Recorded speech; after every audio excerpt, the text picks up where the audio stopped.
cerebrales, el tema de modelos cerebrales nos sirve pues no solamente para llegar a un estado de autoconocimiento, para poder desenvolvernos mejor en cada uno de nuestros ámbitos, no solamente en lo académico, ¿ah? Sino que también en ámbitos artísticos, creativos, que vamos a verlo de aquí en adelante, ¿no?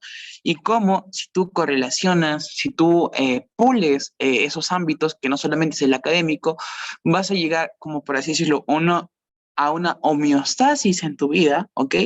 Un equilibrio, por así decirlo, en el cual tú, mediante ese equilibrio, no de repente serás como el mejor o sea, pasas de ser, por así decirlo, entre comillas, del mejor en un solo ámbito a ser una persona muy disciplinada que sabe desenvolverse en varios ámbitos, ¿no? Y creo que eso tiene mayor peso que simplemente saber una cosa o destacar una cosa. Y de aquí vamos a ver también al final de toda esta ponencia, les he dejado unas frasecitas para que podamos reflexionar de acuerdo a nuestros métodos de aprendizaje, de acuerdo a cómo la sociedad califica qué personas son inteligentes, cuáles no son inteligentes, y son, la verdad, puntitos clave que todo estudiante debe tocar, no solamente los de medicina, ¿cierto? Y bueno, si quieren de repente ojear más información con respecto a medicina, algunos temas, pueden seguirme en Instagram como Dr. Jesús UCMP, en el cual tengo varios videos de anatomía, histología, entre otros, ¿ok? Bien, la tabla de contenidos, chicos, del día de hoy van a ser modelos de los hemisferios cerebrales, ¿ok? Modelos de los cuadrantes cerebrales y un ciclo de aprendizaje, o sea, ¿qué necesito yo durante una sesión de aprendizaje? ¿Cuántas horas debo dedicarle a ese aprendizaje? ¿Y qué reflexiones debe hacer todo estudiante después de ese aprendizaje, ¿no? Y también las funciones del aprendizaje según los lóbulos, ¿ok?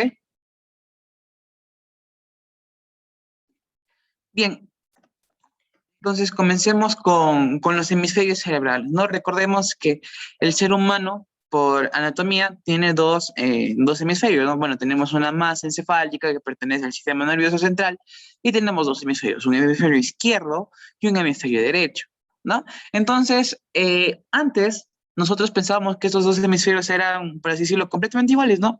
Tienen cinco evoluciones, tienen masa gris, tienen masa blanca, son igualitos, son gemelos, pero no, con el tiempo se fueron demostrando de que un hemisferio es más codominante que el otro, que un hemisferio tiene funciones más marcadas que el otro y que no todas las personas, por así decirlo, desarrollamos estos hemisferios a la par, sino que siempre hay uno que es más dominante, ¿cierto? Eh, ¿Alguien de ustedes aquí en los presentes, chicos, saben cuál de estos dos hemisferios es más dominante? ¿El izquierdo o el derecho? ¿Alguien que quiera participar? Recuerden que si es que con participaciones el aprendizaje es mucho más activo y vamos a aprender más. Depende de la persona, pero si es diestro, predomina el hemisferio izquierdo. Muy bien, doctora. También en chat, muy bien, Yesenia.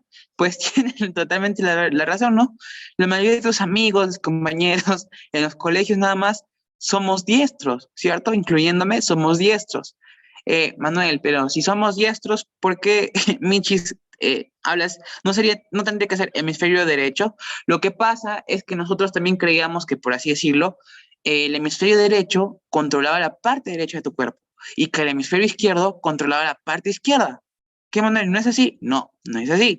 Lo que pasa es que se entrecruza como un aspa, como un X. Anda, sí, se entrecruza como un aspa, como un X. En otras palabras, la parte izquierda de tu cuerpo va a estar controlada por el hemisferio derecho, ¿ok? Y tu parte, claro, por el hemisferio derecho y la parte izquierda de tu cuerpo, perdón, claro, la parte izquierda por el hemisferio derecho y la parte derecha de tu cuerpo por el hemisferio izquierdo. Ah, en otras palabras, Manuel, si yo soy diestro, ¿qué hemisferio estoy desarrollando? ¿O tengo más desarrollado? Pues el hemisferio izquierdo. Manuel, pero si yo soy zurdo, ¿qué hemisferio tengo más desarrollado? Pues el hemisferio derecho. Ah, así era, sí, ¿no? Entonces, todo eso, con el paso del tiempo, varios estudiosos, la neurobiología, nos ha ido enseñando y detallando datitos que ahora todo estudiante debe saber, ¿cierto? Entonces, ahora veamos hemisferio izquierdo versus hemisferio derecho. Bien, vamos a comenzar detallando, bueno, antes de comenzar a detallar estas imágenes que son bien ilustrativas, hay que definir qué funciones está enfocado principalmente el izquierdo, o más o menos en qué está enfocado principalmente el derecho. Pues el izquierdo, que este es el hemisferio que más dominante, ¿no? Has visto que la mayoría escribimos con la derecha, por eso es el más dominante, es el encargado de un pensamiento lineal, ¿no? O sea, tiene una sola dirección, no es saltatorio, como que pim, pam, pum, y hace correlaciones, no.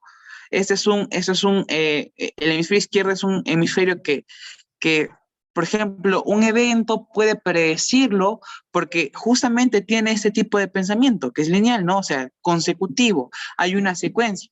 En cambio, el derecho puede que este sea ya más como un poco saltatorio, ¿no? Que relacionas una cosa con otra, no es tan secuencial como el izquierdo. El izquierdo también es analítico y racional, ¿no? Por ejemplo, a los 16 años, ¿qué pasa? De ser, por así decirlo, niños, ya pasamos a ser pubertos, pero ese pasaje de niños a pubertos, ¿qué sucede? Nos volvemos más, por así decirlo, reflexivos, críticos, y aquí es cuando ya a los 16 años nosotros podemos ya, 16, 17, ¿no? De diferenciar realmente lo que es bueno de lo que es malo. Tenemos ya la capacidad, la edad mental, ¿no? Claro que no del todo, que recordemos que la remodelación cerebral termina a los 21, 22 años, ¿no? Y producto de esa remodelación cerebral es que los jóvenes somos tan impulsivos, ¿no? Somos medio rebeldes, queremos diferenciarnos de papá, de mamá, entonces eso más que todo. ¿Ok? Es el analítico y el racional, ¿no? Además que se encarga del lenguaje. Tú bien sabes ya por neuroanatomía que hay dos áreas, ¿no? Un área primaria del lenguaje y una secundaria, ¿no? El área de Broca y el área de Wernicke. Uno para el lenguaje articulado, ¿cierto? Eh, ok, articulado, lenguaje hablado y también el lenguaje, ¿qué cosa? Lenguaje comprendido, ¿no? Que es el lenguaje comprendido es el de Wernicke. Entonces, todo eso se encarga ¿quién? El hemisferio izquierdo, ¿no? Manuel, ¿y cómo diablos sabes que o bueno, cómo hemos sabido que el izquierdo es para el lenguaje? Pues fácil, varios estudios habían trabajado o estudiado, analizado que pacientes con lesiones del hemisferio izquierdo pues tenían problemas de comunicación, ¿no?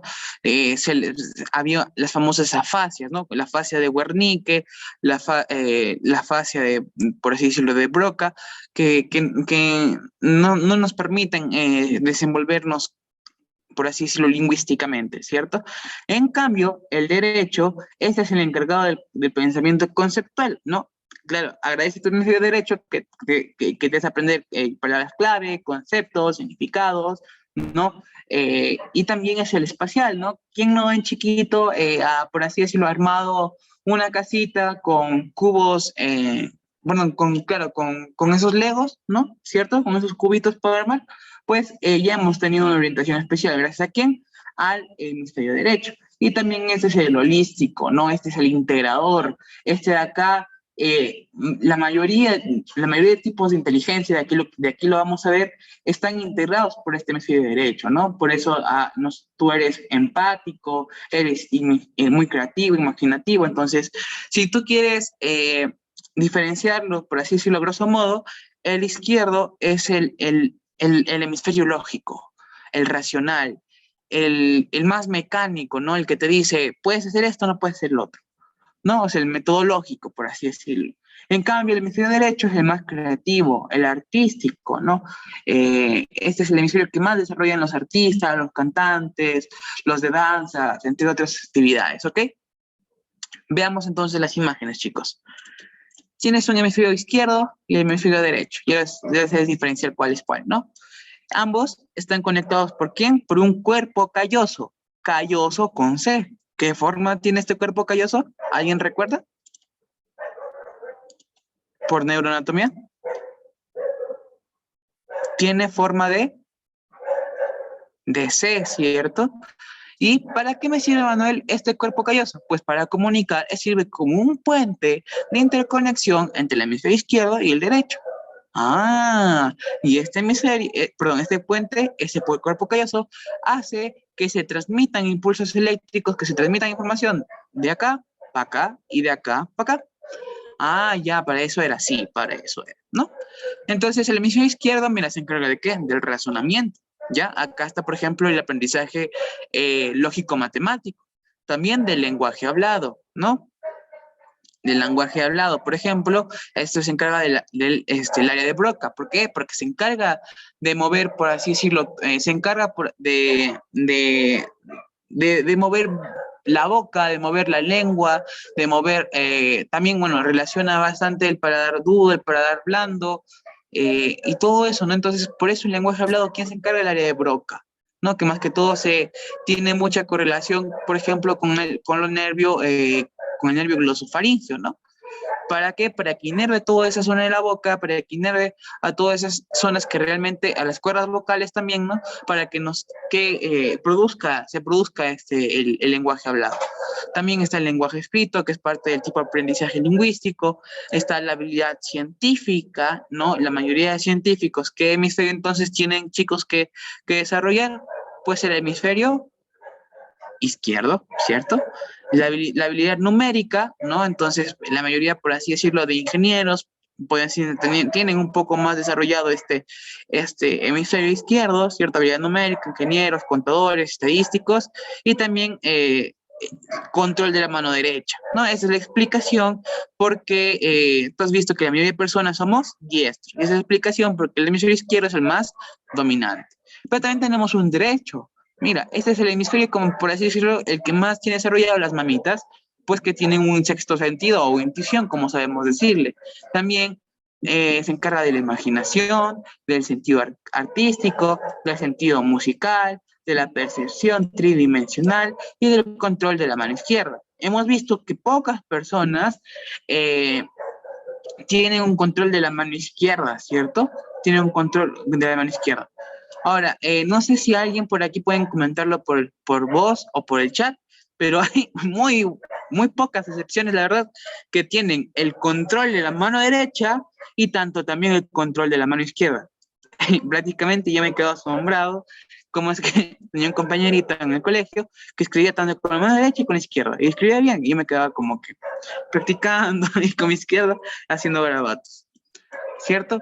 ¿Qué más tenemos por aquí? Tenemos, mira, como entonces, en conclusión, el izquierdo es el analítico, el del raciocinio, ¿no? El que te, por así decirlo, eh, el que te hace ser más lógico, más preciso, ¿no? Es un hemisferio que te hace ser repetitivo, ¿no? Acá también se relaciona bastante con los hábitos, organizado, detallado, científico, individual, repetitivo y analítico, ¿no? ¿Cuál es su propósito en sí del izquierdo? Prueba a través de la introducción perdón, de la inducción y de la deducción. Entonces veamos que la mayoría de estudiantes que debemos usar, pues este hemisferio izquierdo para interpretar un buen libro, para interpretar un documental, una película, ¿cierto? Entonces, este nos va a ayudar a hacer una comprensión más profunda. En cambio, al momento que nos dicen hacer unas diapositivas, hacer una infografía, un papelote, que tienes que hacer de repente una maqueta, ¿qué usamos? El lado derecho del cerebro, el pensamiento intuitivo, ¿no? Este es principalmente el pensamiento intuitivo, el que tiene más desarrollado las mamitas, y pues es porque es creativo, imaginativo, general, conceptual, heurístico, empático, figurativo, e incluso a veces algunos le consideran como irregular, ¿no? Pero ¿cuál es el propósito de este derecho? El propósito es dar el conocimiento sin razonamiento, ¿no? Entonces, eso tiene un hemisferio de razonamiento y otro hemisferio de no razonamiento, que es el artístico, ¿ya? Ese es el hemisferio de los hemisferios, perdón, el modelo de los hemisferios cerebrales. ¿Hasta aquí tienen alguna duda, alguna pregunta, chicos? Si no, yo les hago una interrogante, ¿no? Ahora yo les pregunto, em, solamente todas esas funciones que hemos dicho del habla, del análisis, del raciocinio lógico, ¿puedo decir que están en el derecho o no están en el derecho? ¿Puedo mezclar las funciones del izquierdo con las funciones del derecho? ¿Qué dicen? No sé, por ahí que dicen de repente Adriana, o Cristina, o David, Eduardo, alguien que me diga por aquí.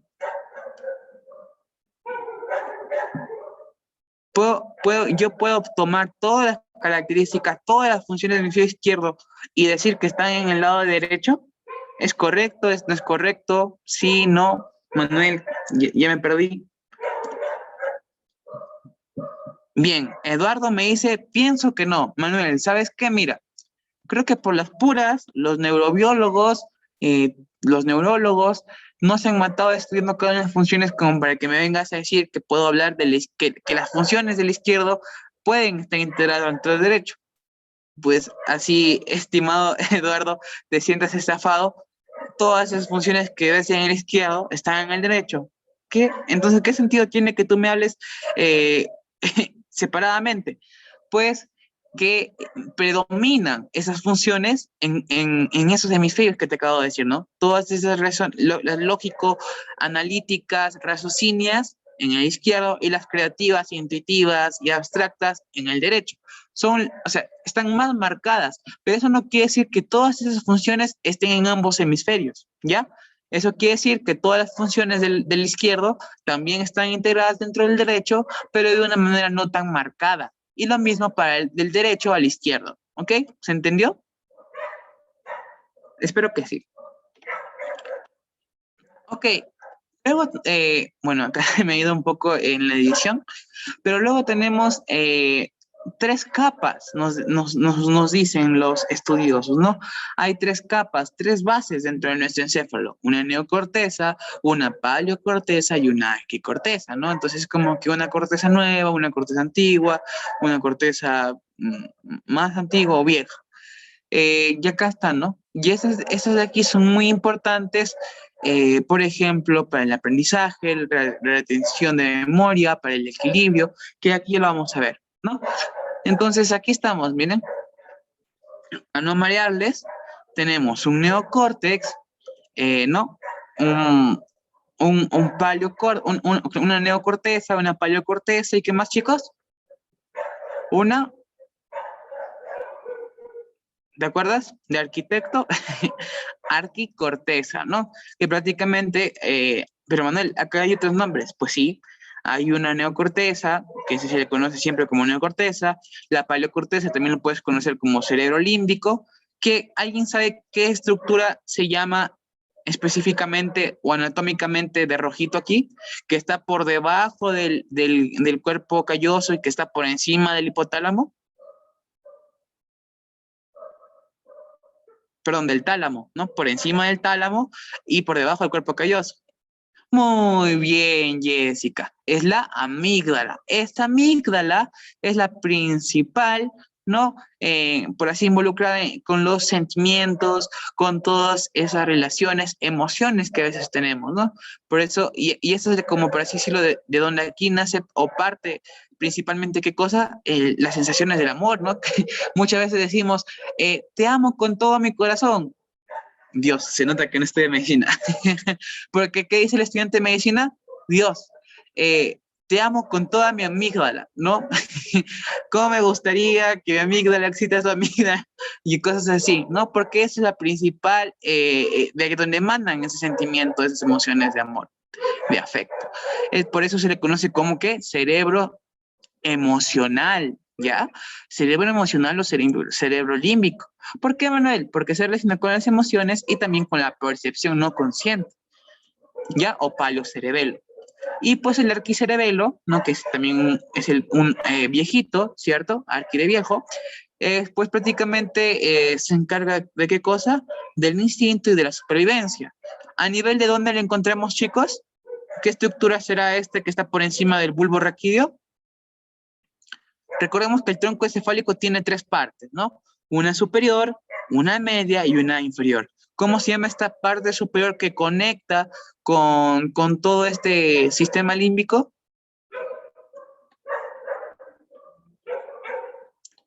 Comienza con M. es parte del mesencéfalo, perdón, ya les dije, es el famoso mesencéfalo, ¿no? Entonces, no te olvides, a nivel más o menos de la corteza primaria, ¿cierto? O, claro, o cuarta área de Broca, se encuentra la neocorteza. A nivel del qué cosa, a nivel de la amígdala está el cerebro emocional, el cerebro límbico, paleocerebelo, y a nivel del mesencéfalo, ¿quién se encuentra? El arquicerebelo o cerebelo reptiliano.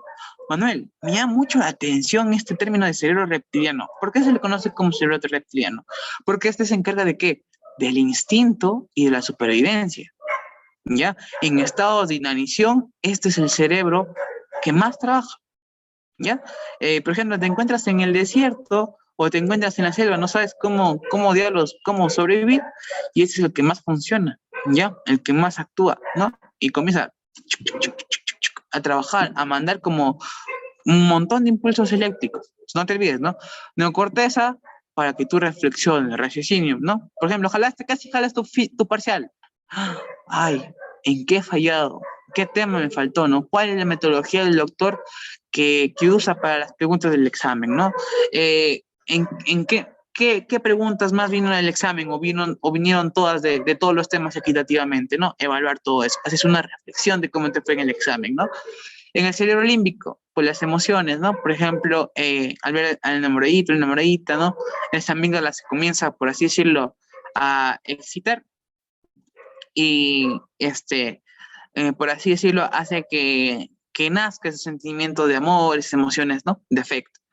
Ahora, algo muy curioso que recuerdo que leí hace años, y no sé por qué, pero se me ha quedado, es que niños, ¿ok? Los niños, los peques, pues se dividen en extrovertidos y introvertidos, ¿cierto?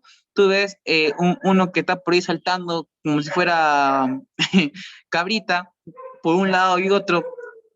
Ese es el típico yo, Manuel, que siempre hacía cualquier monería, terminaba en dirección, en jardín, teniendo 5 añitos, prácticamente niño extrovertido, ¿no? En cambio, también he tenido amigos introvertidos que prácticamente eran muy sumisos, sudaban al momento de participar, hablaban bajito, y eso está relacionado mucho con la amígdala.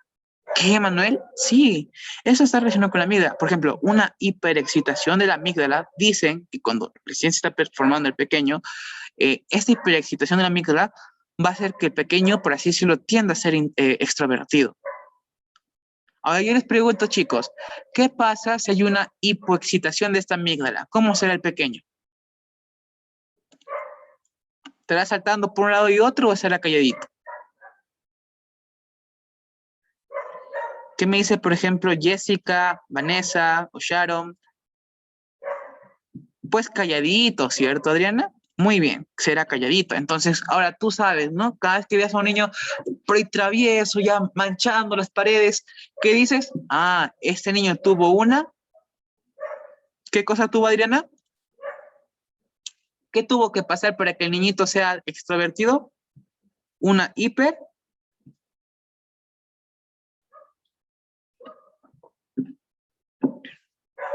excitación, ¿cierto? De esta amígdala. En cambio, si no hay una hipoexcitación de la amígdala, pues prácticamente se queda introvertido. Oh, no, ya tienes un dato más para recordar aquí. Y Manuel, ¿y no se puede hacer nada? Pues no, parece que no se puede hacer nada a nivel, por así decirlo, de la amígdala. Pero lo que sí puede hacer el padre es prepararse, leer más, ¿no? Y darle soporte cognitivo, emocional al pequeño para que pueda pasar esa faceta de introvertido y pueda desarrollarse un poco más deliberadamente, ¿cierto? Esa me siento la explicación. Entonces vamos a explicar un poquito de por qué también se le llama límbico y también se le llama como se llama reptiliano, ¿ya? Porque recordemos que no solamente somos los únicos seres vivos, pues están los mamíferos, estamos dentro de ellos, ¿no? También están prácticamente los otros, pero están los mamíferos de inteligencia superior, los mamíferos de inteligencia inferior, y pues prácticamente también están los reptiles, ¿no? Que también tienen mucha similitud con el humano. Manuel, ¿y por qué diablos tú correlacionas o se ha correlacionado el cerebro humano con el cerebro mamífero y el cerebro reptil? Pues recordemos que los animales en varios aspectos se relacionan al cuerpo anatómico humano, con la diferencia de que nosotros somos seres racionales, seres superiores, ¿no? Por ejemplo, también varias de las estructuras de los órganos que tienen las ratitas son compatibles con el ser humano, ¿no? Es por eso que esas ratas se usan de laboratorio, ¿cierto? Por hacer múltiples ensayos clínicos y para detectar, para probar, para hacer análisis, por así decirlo, de algunos fármacos, pruebas, etcétera. Entonces, eh, el cerebro humano sirve para eso, ¿no? Para diferenciarnos de la neocorteza sirve para darnos las funciones cognitivas superiores, ¿no? La inteligencia respectiva del humano, la capacidad de razonar, pensar, analizar, es gracias a esa neocorteza, ¿no? Pero también tenemos una paleocorteza que también se le conoce como, que se tiene mucha relación con el cerebro mamífero, ¿no? Con el cerebro emocional. ¿Acaso no has visto cómo una hembra, ¿cierto? Una hembra, por ejemplo, con el perrito, una mamá hembra, se tiende a enojar, se tiende a gruñir, a ladrar, incluso a morder, cuando, por ejemplo, está con sus critas y se acerca a cualquier desconocido, pues porque tiene ese instinto, por decirlo entre comillas, maternal, ¿no? El instinto de la madre. Y que este instinto es compartido tanto la madre del ser humano como la madre de los animales. Por eso es que esta zona del paleocerebelo, ¿cierto? Que se encontraba principalmente relacionado con la amígdala, se relaciona también, o en gran parte lo tienen estos animalitos. Y es por eso que muchas veces vemos el apego de esos animales, ¿no? ¿Y quién no ha visto, por ejemplo, que un patito chiquito elija como madre a un ser humano, mujer, ¿no? A un ser humano.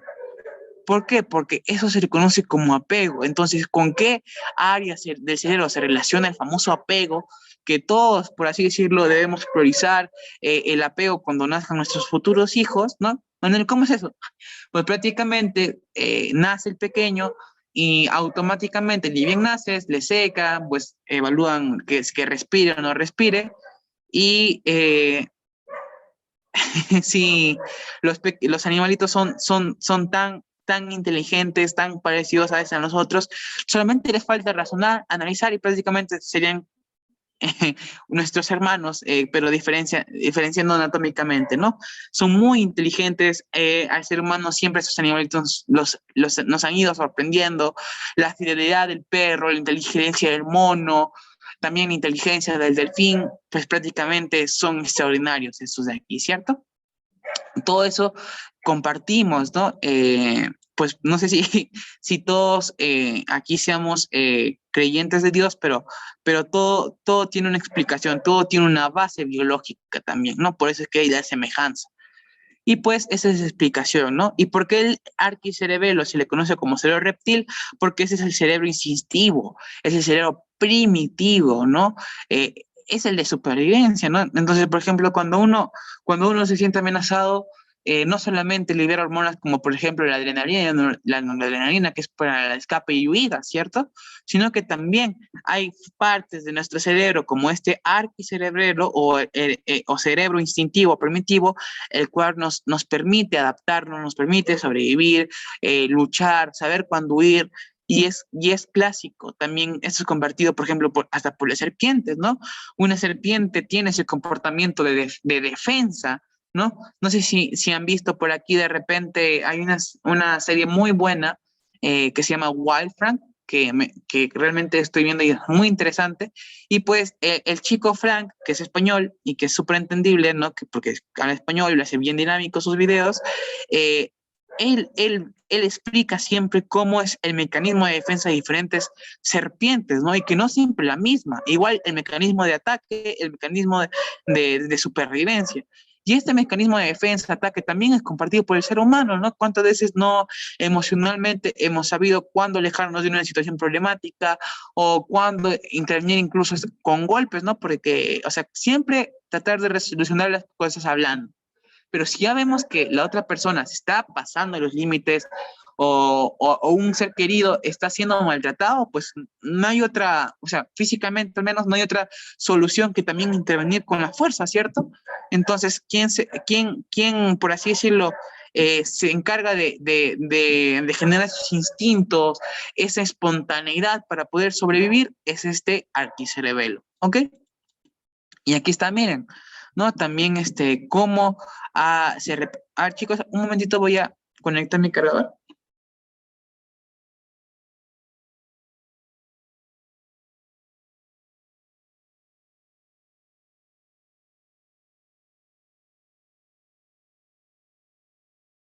Ok, ya estamos, ¿no? Entonces, bien, miren, y no solamente es que todo este proceso de neocorteza, bueno, claro, todos los señales, los impulsos maestros, por así decirlo, parten de acá, ¿no? De nuestra máquina maestra, de nuestra cajita del millón, que es el cerebro. Pues prácticamente este cerebro manda todos esos impulsos, todas esas funciones al resto del cuerpo. Por ejemplo, la neocorteza principalmente se involucra con toda la cabeza, ¿cierto? Para su función de lógico-matemática, raciocinio. Esto de la emoción, mira, por ejemplo, abarca tórax y un poco de abdomen. Yo les pregunto de aquí los presentes, chicos, ¿alguien sabe dónde se localiza el segundo cerebro? ¿Han escuchado alguna vez ese término del segundo cerebro? ¿Alguien recuerda dónde está el segundo cerebro? ¿En qué parte del cuerpo humano abundan un montón de neuronas? Y es el segundo lugar donde abundan esas neuronas, por eso también se le conoce como segundo cerebro. Muy bien, Jessica, ¿no? Bueno, estómago, por acá Eduardo dice también corazón. Mira, la verdad, Eduardo, mi primera vez que escucho corazón, mm, no podría confirmarte ese dato, pero voy a tratar de investigarlo, ¿ok? Fácil, estoy aquí ignorando ese datito y sería muy interesante también pensar el corazón, ¿no? Que también puede ser, ¿no? Porque miren la gráfica y abarca todo esto de acá, ¿no? Abarca todo esto de acá. Eh, y bueno, por acá dice David, no sé, tranquilo David, que aquí lo vamos a explicar, ¿cierto? Pues prácticamente son más que todo, aparte del estómago, son más que todo los intestinos, chicos, ¿ya? El intestino delgado, el grueso, los plexos que tienen estos intestinales, que tienen ambos, son tanto la capacidad de neuronas, o que es tanta la capacidad de neuronas, que por así decirlo, se le considera como segundo cerebro, ¿ya? Incluso se le conoce como un cerebro emocional, ¿ah? Por ejemplo, cuando tú te estresas, se ha visto que muchas veces pacientes con estrés, con ansiedad, les da dolores estomacales, les da indigestión. ¿Qué, Manuel? Sí, sí, verídico, chicos. Por eso, o sea, debido a que hay una normalidad a nivel también neurológico, no solamente a nivel de acá del encéfalo, sino como también afecta el segundo cerebro. Y no sé si han escuchado, chicos, de la diabetes emocional. Pues ya, también es responsable de que se dé, por ejemplo, la famosa diabetes emocional. Ah, Manuel, mira, o sea, sí, o sea, una persona puede entrar en estado de depresión crónica fuerte y puede adquirir diabetes, ¿no? Por eso dice diabetes emocional, porque el origen, la causa de ese diabetes es las emociones, ¿no? Más que todo de depresión, melancolía, pero ya son cuadros fuertes, chicos. Ya, y mira, los instintivos, aparte, no, o sea, aparte de la supervivencia que se relaciona con las piernas y todas esas cosas, ¿por qué más que todo se dice instintivos supervivencia? Porque este va a encargarse de qué? De, por ejemplo, de la libido, ¿no? ¿Qué es la libido, Manuel? Pues el deseo sexual, chicos, ¿no? ¿De dónde parte el deseo sexual? Pues mira, de tu cerebelo, ¿no? El cerebelo también tiene una gran función para estimular, crear impulsos, señales de deseo sexual y pues lo transmite hasta los genitales, ¿no? ¿Y para qué? Para que, por así decirlo, tengas el deseo sexual ya en una edad apropiada, ¿cierto? Tengas de manera también cuidándote, no usando preservativos, entre otros métodos, tengas coito y así por así decirlo, satisfacer tus necesidades, o cuando ya maduras, por así decirlo, ya pasó ese proceso de remodelación cerebral, dejó de que seas tan infantil, tan inmaduro, tan impulsivo, ya eres una persona ya adulta, más lógica, más razonable, más madura, pues ya piensas a planificar, a formar una familia, ¿cierto? Entonces, necesitas reproducirte, necesitas perpetuar la especie por biología y para eso también se encarga el arquicerebelo. ¿Ok, chicos? Entonces, veamos cómo es de sabia en la naturaleza que hasta los mismos animalitos se puede equiparar con el ser humano. ¿Ok, chicos? Bien. Ahora sí, como punto número 2, veamos los modelos de los cuadrantes cerebrales, ¿cierto? Entonces, siempre acá ya no vamos a estudiar al cerebro y sus funciones de aprendizaje, sus funciones cognitivas, por así decirlo, en hemisferio izquierdo y hemisferio derecho, sino que vamos a partir ese hemisferio izquierdo y hemisferio derecho en 4 cuadrantes, un cuadrante superior o anterior, un cuadrante posterior para el hemisferio izquierdo, ¿ok? Un cuadrante anterior izquierdo, posterior izquierdo, un anterior derecho y un posterior derecho. Manuel, ¿qué me estás hablando? Te estoy hablando de esto, ¿no? Prácticamente los cuadrantes izquierdos versus cuadrantes derechos. Y aquí otros investigadores ya dejaron como, por así decirlo, ¿sí? ¿Tienen una pregunta? Adelante, pueden participar, chicos. O si no, creo que fue su audio. Pero normal, ¿ah? Siéntanse libres de preguntar, o si tienen algún dato extra de neurociencia, pueden hacerlo saber también para ampliar nuestro conocimiento en esta ponencia. Entonces tenemos aquí ya hemos visto, cerebro izquierdo es el cerebro, ¿qué, chicos? Este es el cerebro emocional, el cerebro artístico, el cerebro o el cerebro analítico. El izquierdo, perdón, el hemisferio izquierdo. ¿Qué vendría a detallarse el hemisferio izquierdo, chicos? La lógica, no se olviden, ¿no? El raciocinio. Pero aquí lo han partido en 4 cuadrantes y te dicen, mira, el cortical izquierdo, porque se encuentra en relación con la neocorteza, el cortical izquierdo es el experto, ¿ya? O sea, el del hemisferio izquierdo para adelante es el hemisferio experto.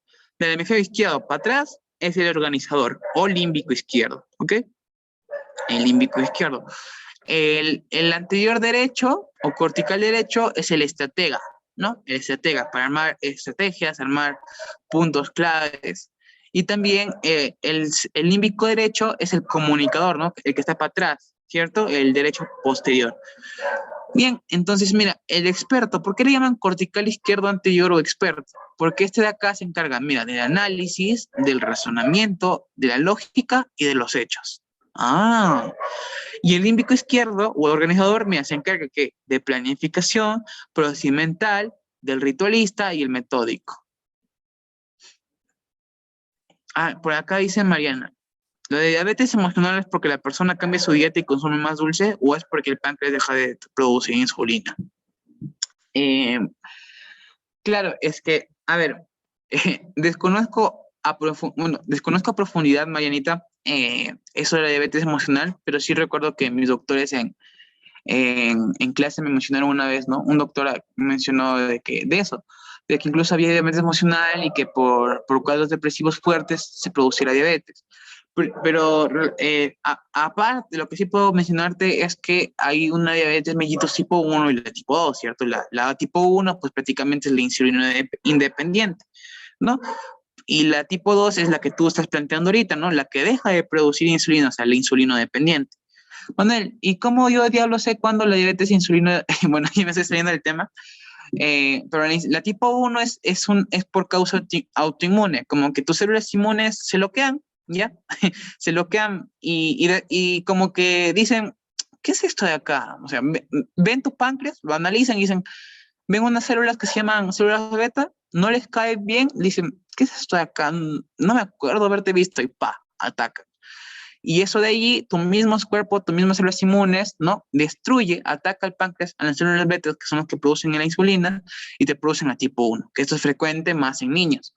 En cambio, la tipo 2 es lo que estás planteando, ¿no? Cuando el páncreas, por un otro motivo, deja de secretar la insulina suficiente, aumenta la glucosa en sangre y te produce la diabetes. Pero la otra explicación es que ya no sea por producto inmune, bueno, la causa es que ya no sea de origen inmune o de origen, por así decirlo, hormonal, sino que sea de origen, ¿qué cosa? Emocional, ¿no? Por eso se le conoce como diabetes emocional.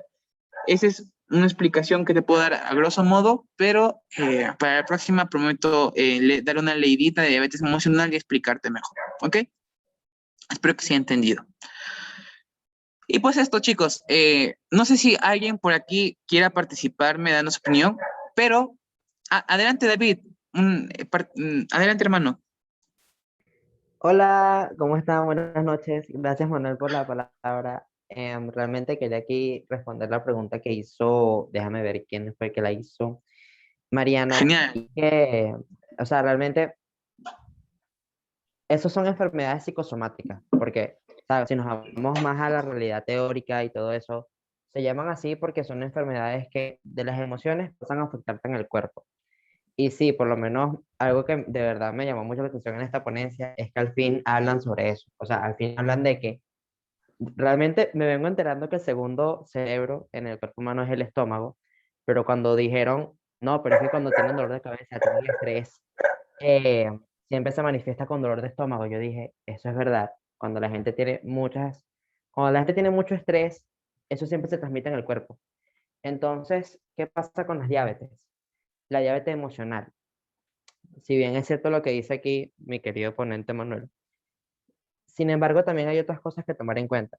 Como tal, creo que no se ha comprobado científicamente y no creo que se vaya a comprobar porque o sea, al punto de que llegue a darte una diabetes o sea, al punto de que llegues a tener diabetes mellitus tipo 2 porque el páncreas deja de producir insulina, no creo que vaya a llegar a ese punto, el hecho de que las emociones te afecten a ese punto, porque es una enfermedad no transmisible, o sea, es una enfermedad que es un antecedente que puede, o sea, puedes llegar incluso a adquirir por estilo de vida o por un antecedente familiar. Así que no creo que llegue a ese punto, pero sí puede pasarte que por graves depresiones, pues claro, o sea, como dijo Manuel, consumas mucho azúcar. Y de verdad me gusta mucho la ponencia porque están tomando mucho este tema y es un tema muy amplio, de verdad. Muchas gracias, David, por tus palabras. Y me da gusto, en serio, tu participación, porque lo que más le emociona a un ponente no es solamente el simple hecho de ser escuchado, de ser atendido y de esparcir lo poquito que uno pueda aprender, sino también el compartir conocimiento, ¿no? Como siempre digo, ya sea a mis amigos, mis alumnos, es que yo aprendo de ustedes y ustedes aprenden de mí, ¿no? Entonces, muchas gracias, David, por la intervención y espero que mañana le haya quedado mucho más claro. Y pues sí, ¿no? Son enfermedades psicosomáticas que tienen un origen emocional, un origen, eh, por así decirlo, subjetivo y que tienen una gran repercusión en el cuerpo humano, ¿no? Muchas gracias a todos, chicos.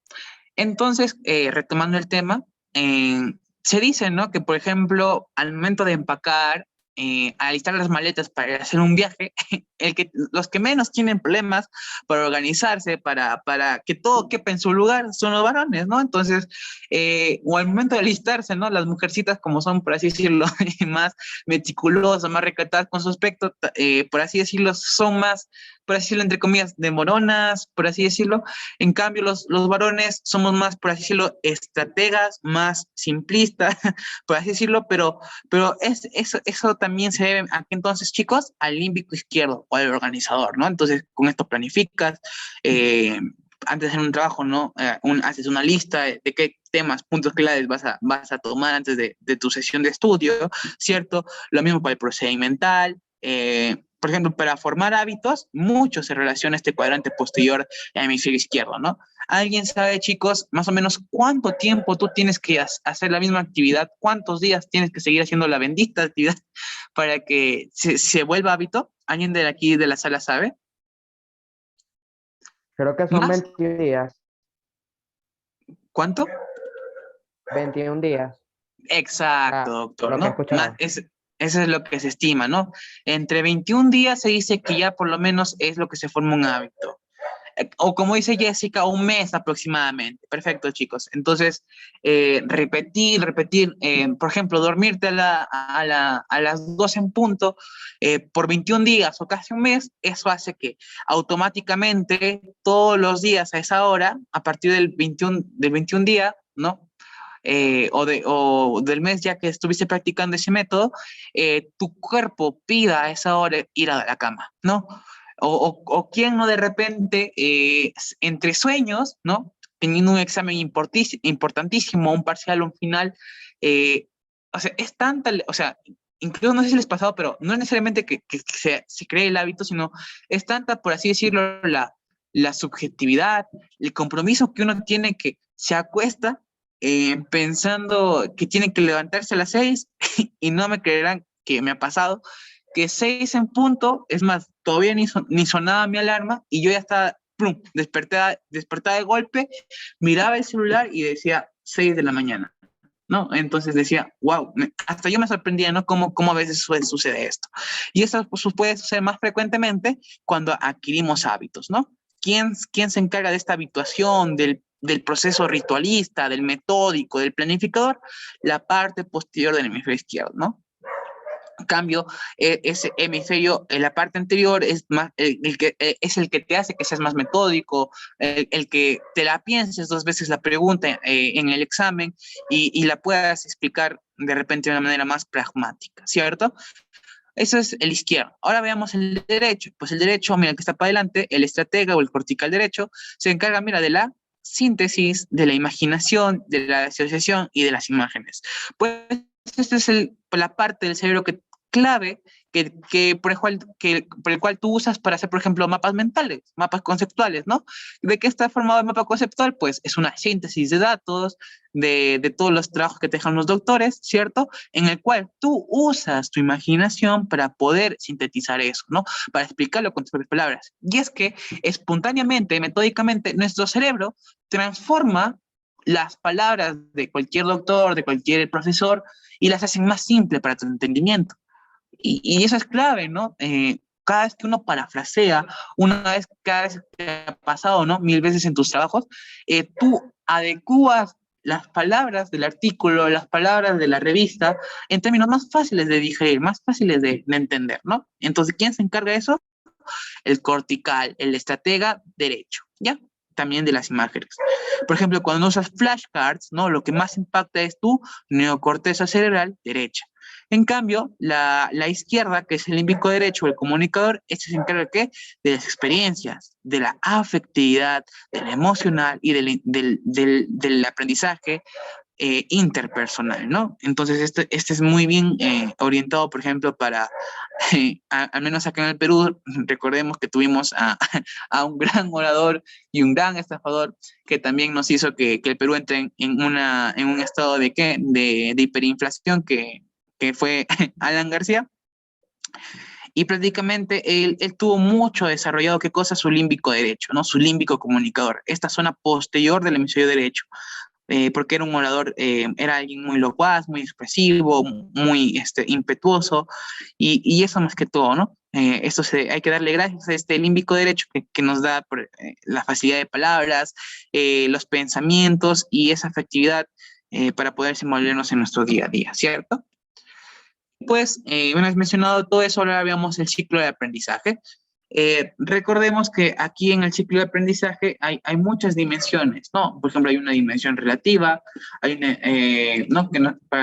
A la forma de trabajar, ¿no? Entonces, para trabajar, para procesar o comprender una información, para organizar esta misma información, para ver los estímulos preferenciales y dimensión relativa de información. Una vez en una ponencia, por ejemplo, en esta información de estímulos preferenciales, hay uno que se llama, al menos recuerdo así de la ponencia, que se le conoce como flojera selectiva, ¿no? Entonces me acuerdo que el ponente decía, yo soy muy flojo, entonces yo me pongo a ver tareas, ¿ok? Las estratifico, él decía, yo las estratifico de la más importante a la menos importante, cuál ya se tiene que presentar en unos días, cuál todavía tengo tiempo, y comenzaba a tener flojera.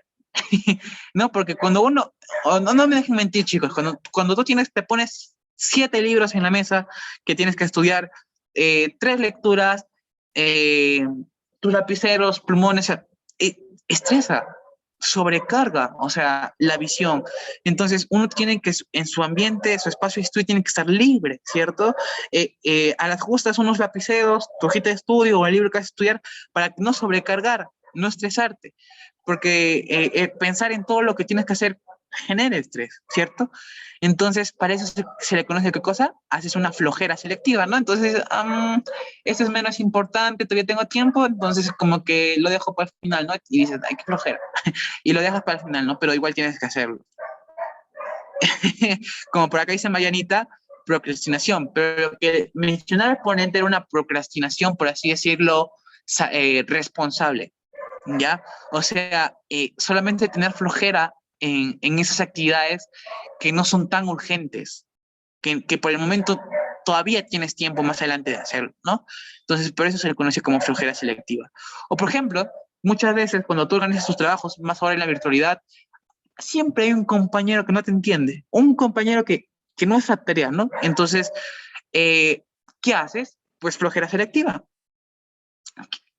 Tengo flojera de discutir contigo. No me amargo la vida, simplemente, no sé, pongo que no trabajaste o dejo que los demás te discutan y, bueno, me hago un costado, ¿no? Y así te evitas problemas. Entonces, eso más que todo, chicos. Entonces, veamos cómo es que se trabaja la información, ¿no? ¿Cómo puedo yo tratar la información? Pues hay dos pasos, un paso activo y un paso reflexivo. Por ejemplo, para poder tú procesar la información activamente, debes discutir la información, un debate, ¿no? Tener siempre a una persona, a un compañero con el cual tú puedas debatir, y más si los dos son tercos, créanme, que van a llegar a mucho entendimiento, a mucha certeza. Van a poder ambos, como por así decirlo, parasitarse, pero de una manera muy productiva, ¿no? Siempre recordemos que la competencia hay que tratar de que sea sana, ¿no? Y que medicina es una carrera que no de que, yo aprendí esto y no te lo comparto. Yo esto, o sea, estudié 3 horas para yo explicártelo, no sé, en media hora no me parece justo, así que mejor no te lo comparto, no te enseño y no. Aquí medicina es una carrera que hay que ser recíprocos, hay que ser también hay que dar mucho y sobre todo son de los que más aguantan. Es una carrera de resistencia, no es el que más sepa, el que más aborda temas, no, es el que más resiste hasta el final, ¿ok? Y siempre con humildad, chicos. Entonces, siempre que puedas debatirlo con alguien, es bueno para que tu cerebro se adecue a esa información y estés listo para un parcial, para un final. Y después también puedes aplicarla, ¿no? Muchas veces en clínicas, para intervenciones quirúrgicas, ¿no? O para el mismo curso de semiología, no solamente necesitas la teoría, sino que necesitas aplicarla, llevarla a la práctica, a la praxis. Y pues creo que un tipo de aprendizaje muy activo es el explicarle a alguien, ¿no? Entonces yo siempre, desde segundo o tercer ciclo de la carrera, cogía 2, 3 gatos de los 7 o 6 amigos que tengo de todo mi ciclo, que son los que realmente puedo contar, y les explicaba, ¿no? Como loquito, ahí me paraba 2 horas y media hablando con ellos. Y créanme, chicos, o sea, si yo estudiaba por mi cuenta, independientemente, las hacía por los doctores, lo entendía así como que, como que algo se me quedaba. Pero cuando yo les explicaba con mis propias palabras, con mi propio entendimiento, con las correlaciones de un lado y otro, y trataba de correlacionarlo con cosas que yo conocía, se me quedaba, chicos. Y es sorprendente hasta cuánto tiempo se te puede quedar, incluso puede llegar a largo plazo. Entonces, ese es un procesamiento, un aprendizaje activo. Discutir, debatir, aplicar la información con otras personas. En cambio, un reflexivo ya es propio. ¿Qué haces? Te pones a pensar en la información, por ejemplo, no sé, libros de psicología, libros de autoayuda, ¿qué haces? La analizas y haces un recorrido introspectivo y lo asemejas a tu vida, ¿no? Por ejemplo, no sé si les ha pasado, pero muchas veces que yo he leído, no sé, un libro, no sé, de autoayuda o un libro de psicología, decía, me ha pasado a mí. O sea, justo necesitaba entender algo para solucionar mi vida porque era urgente, abro por azares de la vida, abro el libro en una página X y me da la respuesta a la duda que yo tenía, ¿no?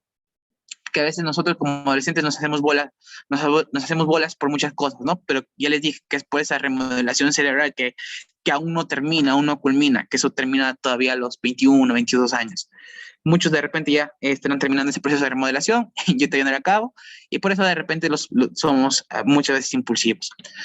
Pues reflexionamos, meditamos, pensamos y ese es el trabajo individual más que todo, ¿no? Entonces, Manuel, de los dos, ¿cuál es más provechoso?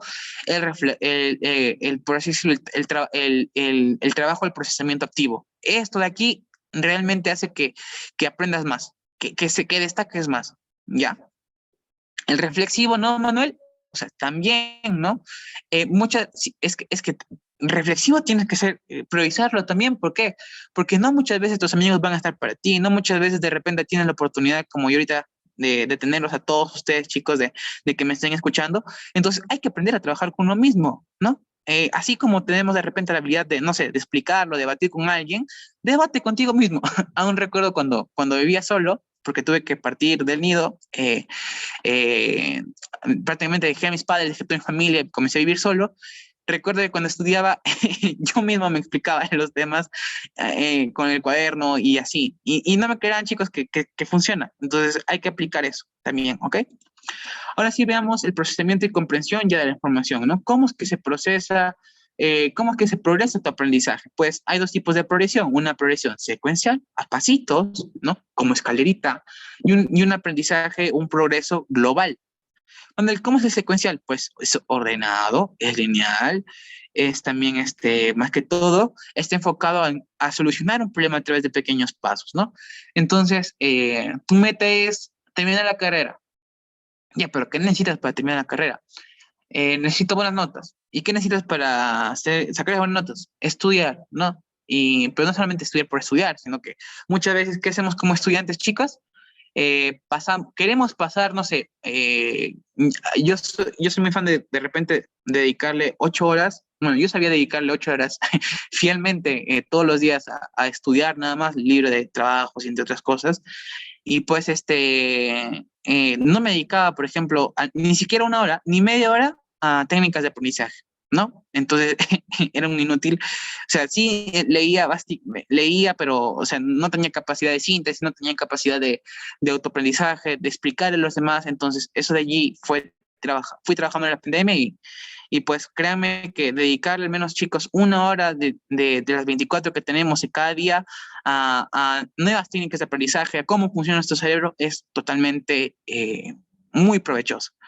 Y pues de manera global es visualizar la totalidad, ya se encarga de solucionar problemas complejos, ¿ya?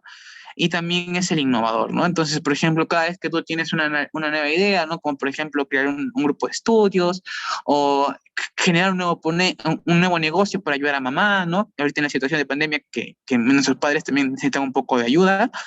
Eh, es el global viene muy bien, ¿no? Porque son ideas innovadoras, son ideas que pueden tener una muy buena acogida, ¿ok? Si en la dimensión de organización de la información, ¿cómo es que, Manuel, yo puedo organizar esa información a la hora de trabajar? Pues hay dos pasos, ¿no? Tú puedes organizarla de una manera inductiva o de una manera deductiva.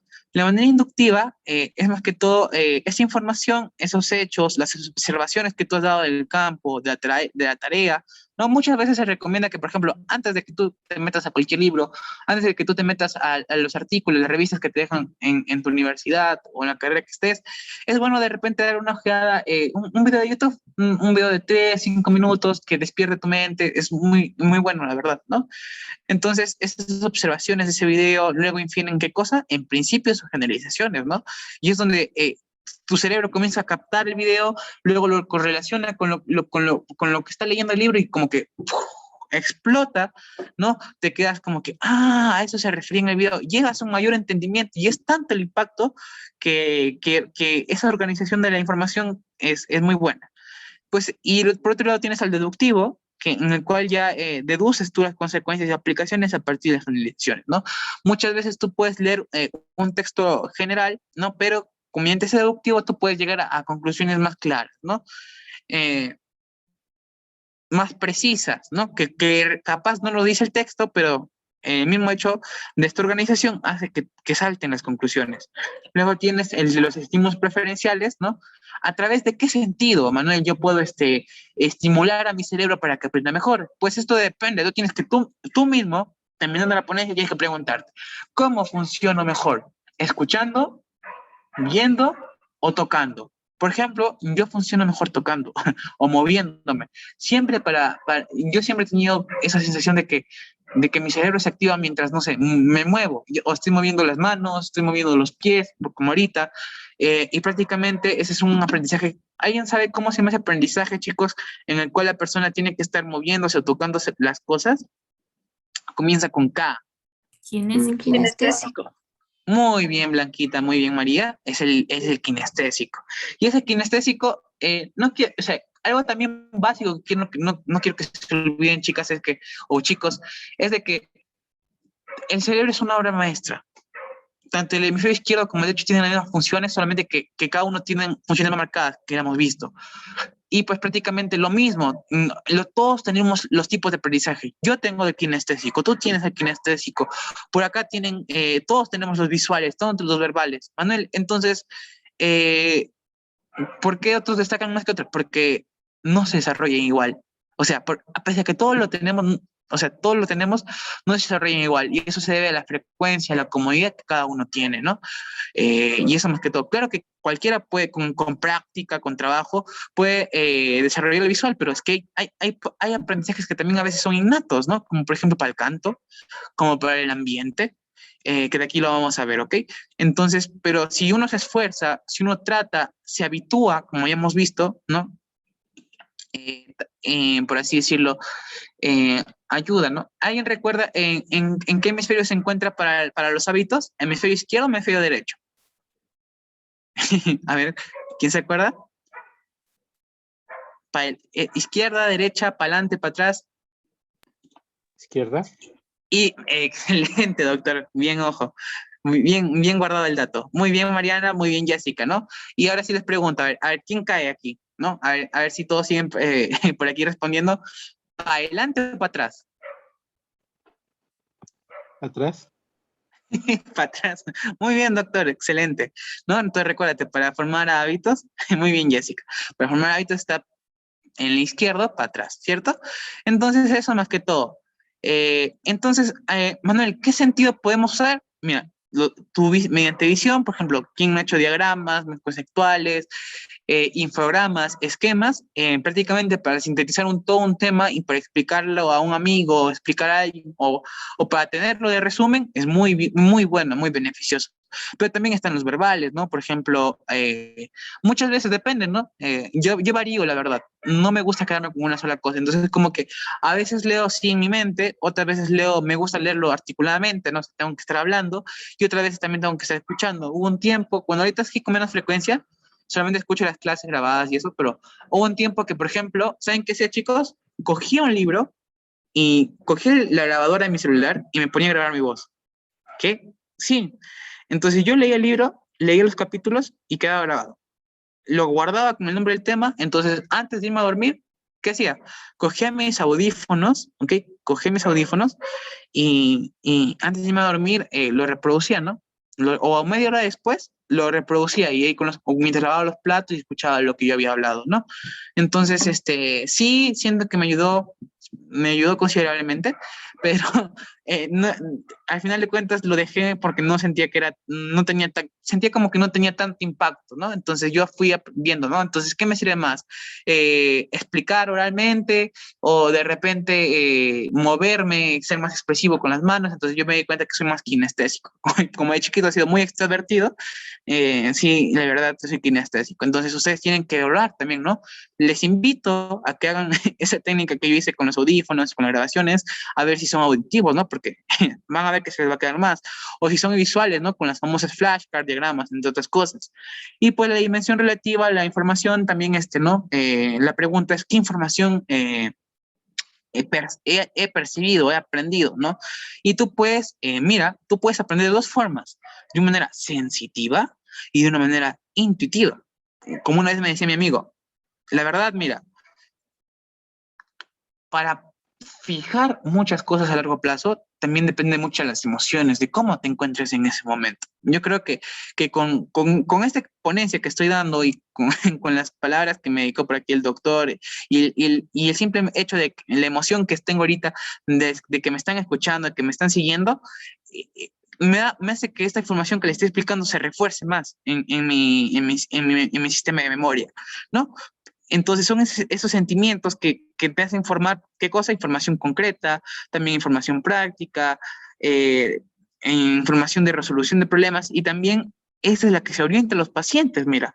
Entonces, tú a partir de esta información, por así decirlo, sensitiva, tú que tienes empatía y eso es lo que todo estudiante y futuro médico debe tener para sus pacientes, ¿no? La empatía, ¿no? Tratarlo como si como si fuera tu hermano, hermana, papá, mamá, y atenderlo de la mejor manera, ¿no? Pero también ahí está el intuitivo, que es intuitivo que encargas como que de dar brincos, de dar hipótesis de manera conceptual, de manera innovadora y de manera de qué cosa, de lógica, ¿no? Entonces eso es más que todo el ciclo de aprendizaje, ¿no?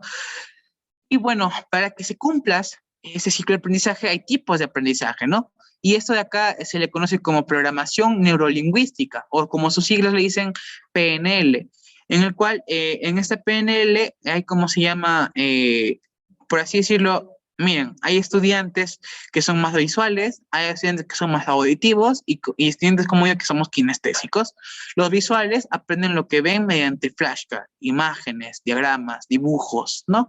Es más, tienen que hacer sus dibujitos, ¿no? De repente, muchas veces me dicen, de aquí lo vamos a ver, muchas veces dicen, depende de los recursos, no, porque muchas veces me pueden decir, no, Manuel, pero no es que no me alcanzan para comprarme unos flashcards, no me alcanza para comprarme el netter de flashcards o comprarme otras cosas, ¿no? No tengo la economía suficiente. Pues hazlo tú mismo. Yo también he tenido la oportunidad de dibujar allí como loquito, aunque no soy gran dibujante, pero para poder grabar mejor, ¿no? Y eso ayuda a captar más la información, ¿no? Entonces, tu tarea ahora que tienes, dibujar, escuchar, ¿no? Ponerte los audífonos, las grabaciones que te mencioné y a ver cuánto tú retienes información de esa manera, ¿no? Aprende a escuchar los sonidos, aprendiendo escuchando y eso es muy, muy bueno, por ejemplo, para métodos diagnósticos, por ejemplo, mediante auscultación, ¿no? Los estudiantes que tengan ese tipo de aprendizaje auditivo, les va muy bien, por ejemplo, al momento de escuchar los focos aórticos, los focos precordiales, ¿cierto? Que comienzan así como que, glup, glup, glup, glup, glup, glup, ¿no? Cuando hay una arritmia, cuando no hay una arritmia. Entonces, todas esas cositas podemos desarrollarlo. No es que el estudiante que es auditivo solamente se lo queda y es innato, ¿no? Se puede desarrollar con la práctica. Y por último, el kinestésico, ¿no? Aquellos estudiantes por ejemplo, no sé, bailan por aquí de repente las chicas marineras, o por acá los chicos que se desarrollan bien en el fútbol, e incluso que han llevado cursos de oratoria, que saben que en los cursos de oratoria tienen que estar moviéndose y que prácticamente el lenguaje corporal es clave para el entendimiento del público. Todo eso de allí suma en el aprendizaje y hace que destaquemos con cada uno de estos tipos. En la actualidad, ¿saben para qué sirve, chicos, esos tipos de aprendizaje? Sirve para eliminar patrones destructivos, patrones que nos hacen mal en la conducta, mejorando nuestro comportamiento. Entonces, comportamientos como la procrastinación, comportamientos como, por ejemplo, decir, bueno, este es un término que yo uso, desgano. Manuel, ¿qué es el desgano? Es mi término. El desgano es, por ejemplo, cuando yo termino de hacer una actividad, termino cansado, termino agotado por hacerlo de golpe, de montón, y ya no quiero hacer nada. Yo no quiero saber nada más, ya no quiero hacer otros cursos, tengo otros pendientes, pero no quiero hacer nada. Quiero, no tengo tiempo, yo no tengo ganas de hacer nada, ¿no? Entonces, para evitar eso de allí, se usa esto de acá. Manuel, pero ¿de qué manera puedo usar esto de acá? Es que tú tienes que conocer, ¿no? Porque tú tienes, por ejemplo, si tú eres visual, ¿no? Descubriste que eres visual, se te va a facilitar las horas de aprendizaje, los métodos de aprendizaje. Si eres auditivo, lo mismo. Si eres kinestésico, lo mismo.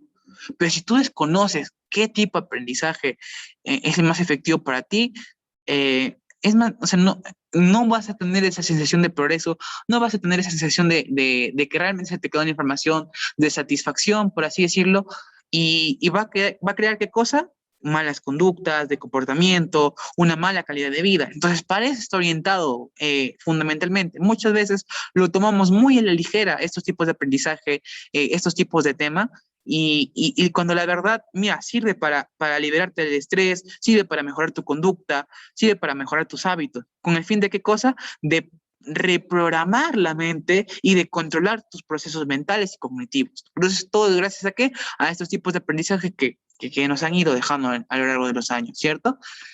Y acá hay una pregunta muy bonita. Entonces, ¿qué debemos hacer después de estudiar? Mira, nosotros comenzamos, por ejemplo, como un alumno activo, ¿no? Que es el alumno que debate, alumno que no se queda con la palabra en la boca, que discute, que critica, pregunta, ¿no? Aquel alumno que también reflexiona, ¿no? Un alumno reflexivo, ¿no? Está bien o no está bien lo que estoy haciendo, lo que dijo esta persona, o la acción que hizo, ¿no? Y eso más que todo, ¿no? Y finalmente comparar con la teoría, ¿no? Con lo que he ido aprendiendo, los libros, la teoría, lo que te he mencionado, constatar lo que pasa en la realidad, constatar lo que pasa en las noticias, si es adecuado o no, si es ético o no, si es moral o no. Para todo eso sirve, ¿no? Entonces, mira, por ejemplo, yo como reflexionaba, que siento que cuarto de secundaria ha sido uno de los años mejor en mi estadio de aprendizaje, que yo llegaba de la academia y lo único que hacía era, llegaba, entraba a un cuarto oscuro y me echaba boca abajo. Y recuerdo que me ponía así a pensar, reflexionar, recordaba los ejercicios que me habían salido, ¿no? La satisfacción que sentí en ese momento era inigualable.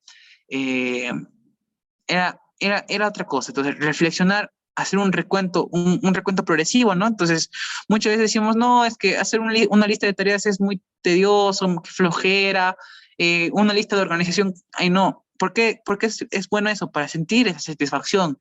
Es que si tú no sientes satisfacción, te vas a machacar mentalmente, te vas a machacar conscientemente, ¿no? Entonces, Manuel, no hay motivación. Pues no, no hay motivación. Manuel, yo necesito sí o sí motivación para estudiar. Me gustaría decirte que sí, pero no. Es muy bueno estudiar con motivación, ¿no? Por ejemplo, hoy día tengo ganas de leer mi libro y, pucha, tienes todas las ganas de leer tu libro, ¿no? Tienes motivación y se te queda mejor el tema, aprendiste más, lo compartes encima con tu mamá, con tu papá. Y yo lo llevo, creo que soy, no sé si soy tan extremista, pero a veces, si no tengo mis amigos, incluso agarro a mi papá de punto, agarro a mi mamá de punto, bueno, y ahora a mi pequeña hermana que también está estudiando medicina, ahora ella también trata de agarrar el punto y trata de explicarles, ¿no? Porque siento que eso me ayuda bastante. Y pues prácticamente he reflexionado mucho acerca de este tema, ¿no? Entonces yo sé que cuáles son mis fuertes, cuáles son mis debilidades, reflexionando, ¿no? Y teorizando también. Y finalmente, lo que sí quiero que hagan hoy, después de esta ponencia, es que experimenten, que nunca se queden con las ganas de experimentar, ¿no? Más ahora en esta pandemia que prácticamente nos ha aislado de los laboratorios, nos ha aislado de una y otra cosa y que prácticamente esa práctica se ha ido perdiendo. Pero que experimentemos, chicos, si tienen la oportunidad de experimentar con videos caseros, con prácticas simples, experimenta. ¿Y cuál es tu chamba de hoy? Experimentar si eres kinestésico, si eres lingüístico, si eres lógico-matemático. Quiero que tú reflexiones. ¿Para qué? Para que en un futuro seas un alumno activo, seas un alumno teórico y así, y finalmente un alumno reflexivo y tú puedas desempeñarte y ser uno de mejores, ¿ok? ¿Por qué el aprendizaje no es el mismo para todos? Porque está influenciado por algunos factores que a veces no dependen de nosotros, ¿no? Muchas veces dices, disculpen por los términos grotescos que voy a decir, no, que soy un burro, es que incluso los burros son inteligentes, solamente que no sabemos. No, que soy un burro, que no sirvo para esto. Eso es lo peor que uno puede decir, ¿no? Porque a veces, muchas veces, nos dejamos llevar porque de repente hay compañeros que tienen mejor capacidad de retención, ya sea a largo plazo, corto plazo, y nos dejamos intimidar por eso. ¿Ves? Y eso ya no, y tú te esfuerzas, que Manuel, que yo he aprendido técnicas de aprendizaje, que yo he aprendido esto, que yo he aprendido lo otro, pero aún así me sigue ganando. O sea, no es que yo ya esté en la nada, ¿no? Claro que tengo buenas notas, pero me sigue ganando. Entonces, Manuel, ¿a qué se debe? Pues a las experiencias de vida. Tú no sabes cuál es el motor, el motivo, la gasolina que tiene tu amigo no sé, ponte, es que la gasolina de cada uno, el motor es diferente, ¿no? El impulso es diferente. Hay personas que, por ejemplo, cuando se enferma un familiar o se muere la mamá, se muere el papá, les choca tanto que sacan una resiliencia maldita. Y de lo que eran, no sé, el último puesto de su código o de su salón, se hacen el primer puesto. ¿Por qué? Porque supieron manejarlo y sacar esa resiliencia. Pero hay personas que emocionalmente no tienen una inteligencia emocional, no sacan esa resiliencia, se dejan afectar por la pérdida, entran en la negación, entran en un montón de estados. ¿Y qué cosa? Decaen, ¿no? Y de lo que eran el primer puesto se van al último puesto, ¿no? Y dicen, pobrecito, mira cómo le ha afectado. Entonces, ¿de qué depende? Por ejemplo, de las experiencias de vida, ¿no? ¿De qué también depende? De las exigencias del entorno. ¿Cuánta presión hay? o no hay en tu universidad, cuántas facilidades o no hay facilidades en tu universidad, ¿no? Si es pública o es privada, si es la privada, de repente tienes una que otra material, si es pública, de repente si el Estado no es tan aparente con la universidad, por lo tanto no hay tantos materiales, entonces dependiendo de las exigencias, de las presiones de cada universidad del ambiente, es que uno también, el aprendizaje va cambiando, fluctuando. Y finalmente la genética, chicos, ¿ya? En mayor o menor medida, también depende de la genética. Y aquí te he traído una imagen de Sheldon Cooper y pues Amy, que es la teoría de Big Bang, que no sé si habrán visto por aquí, pero una vez Sheldon Cooper decía, mira Amy, con mi IQ y con tu IQ, o sea, con nuestro coeficiente intelectual, nuestros hijos prácticamente van a ser, no sé, los próximos Albert Einstein, van a dar premio Nobel. ¿Por qué? Porque tiene tiene un buen impacto la genética a nivel de la inteligencia, ¿no? Hay estudios que ven que genéticamente puede transmitirse la inteligencia, la habilidad del papá o de la mamá al pequeño, ¿no? Y es por eso, ¿no? Postdata. Si tú deseas o si deseamos que el aprendizaje sea efectivo, debemos de desarrollar las habilidades necesarias en cada una de las 4 etapas de este ciclo que ya hemos visto, ¿no? O sea, de ser activos, de reflexivos, teóricos y de experimentales, ¿ok? Y ya veamos los lóbulos cerebrales. Prácticamente tenemos un frontal, el área de Wernicke, el área de Broca, el parietal, áreas de denominación de objetos y área de reconocimiento de caras, ¿ya? No voy a correr un poco aquí para no de repente aburrirles con esta parte. El área frontal principalmente está lleno de células granulares, interneuronas, y hay un neurotransmisor muy importante que es un neurotransmisor excitatorio, que es el glutamato. Entonces, si te preguntan cuál es el principal neurotransmisor que excita al encéfalo, ¿ok? Es el glutamato, no te olvides. ¿Y cuál es el principal neurotransmisor que inhibe, por ejemplo, la médula espinal, o creo que también inhibe el encéfalo? Es el GABA, ¿no? Este es el neurotransmisor inhibidor por excelencia, ¿ok? Luego el que tiene el frontal también tiene células fusiformes, células piramidales, que son más grandes y van de la corteza hasta la médula espinal. En conclusión, ¿para qué sirve todos estos neurotransmisores, todas estas características? Para el razonamiento lógico, deductivo, raciocinio que hemos visto, y para diferenciarnos de los animales, porque tenemos funciones lógicas y superiores a ellos, ¿no? Gracias a todo esto.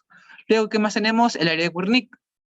Este área de Wernicke, de interpretación. En esta área de Wernicke, bueno, esta de acá está ubicado por detrás de la corteza auditiva, ¿no? Y de la corteza temporal superior. Entonces, por acá está el área de Wernicke, por acá también la corteza temporal, por acá está la corteza auditiva, entonces está por detrás y por delante de eso que hemos mencionado, ¿no? Y la función que es lenguaje comprendido o no articulado. Muchas veces una lesión una fase del área de Wernicke o una lesión de esta área de Wernicke hace que tú tengas por así decirlo, perdón, que tú puedas expresarte normalmente, ¿ok?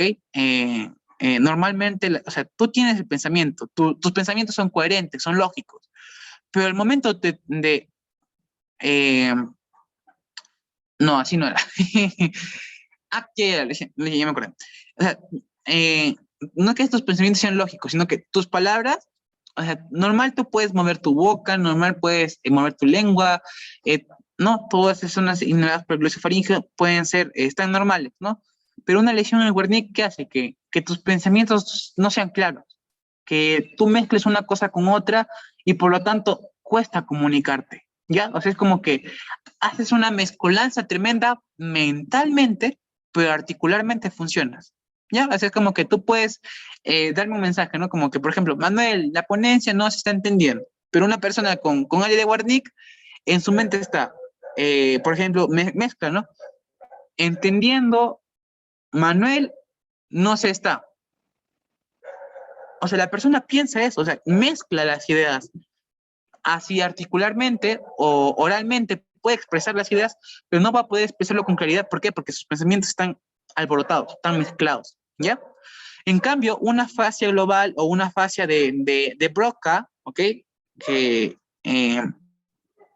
el área de Broca se encarga del lenguaje articulado, es totalmente lo diferente, es totalmente diferente, o sea, la persona tiene pensamientos claros, tiene pensamientos lúcidos, ¿no? Entonces, el mismo ejemplo. Manuel, la ponencia no se está entendiendo. Hasta allí, mentalmente, tú sabes qué decirme que no se está entendiendo. Pero al momento que quieres expresarlo, comienzas y comienza así a ser un entremezclado. Esa es qué cosa, una fascia de Broca. ¿Por qué?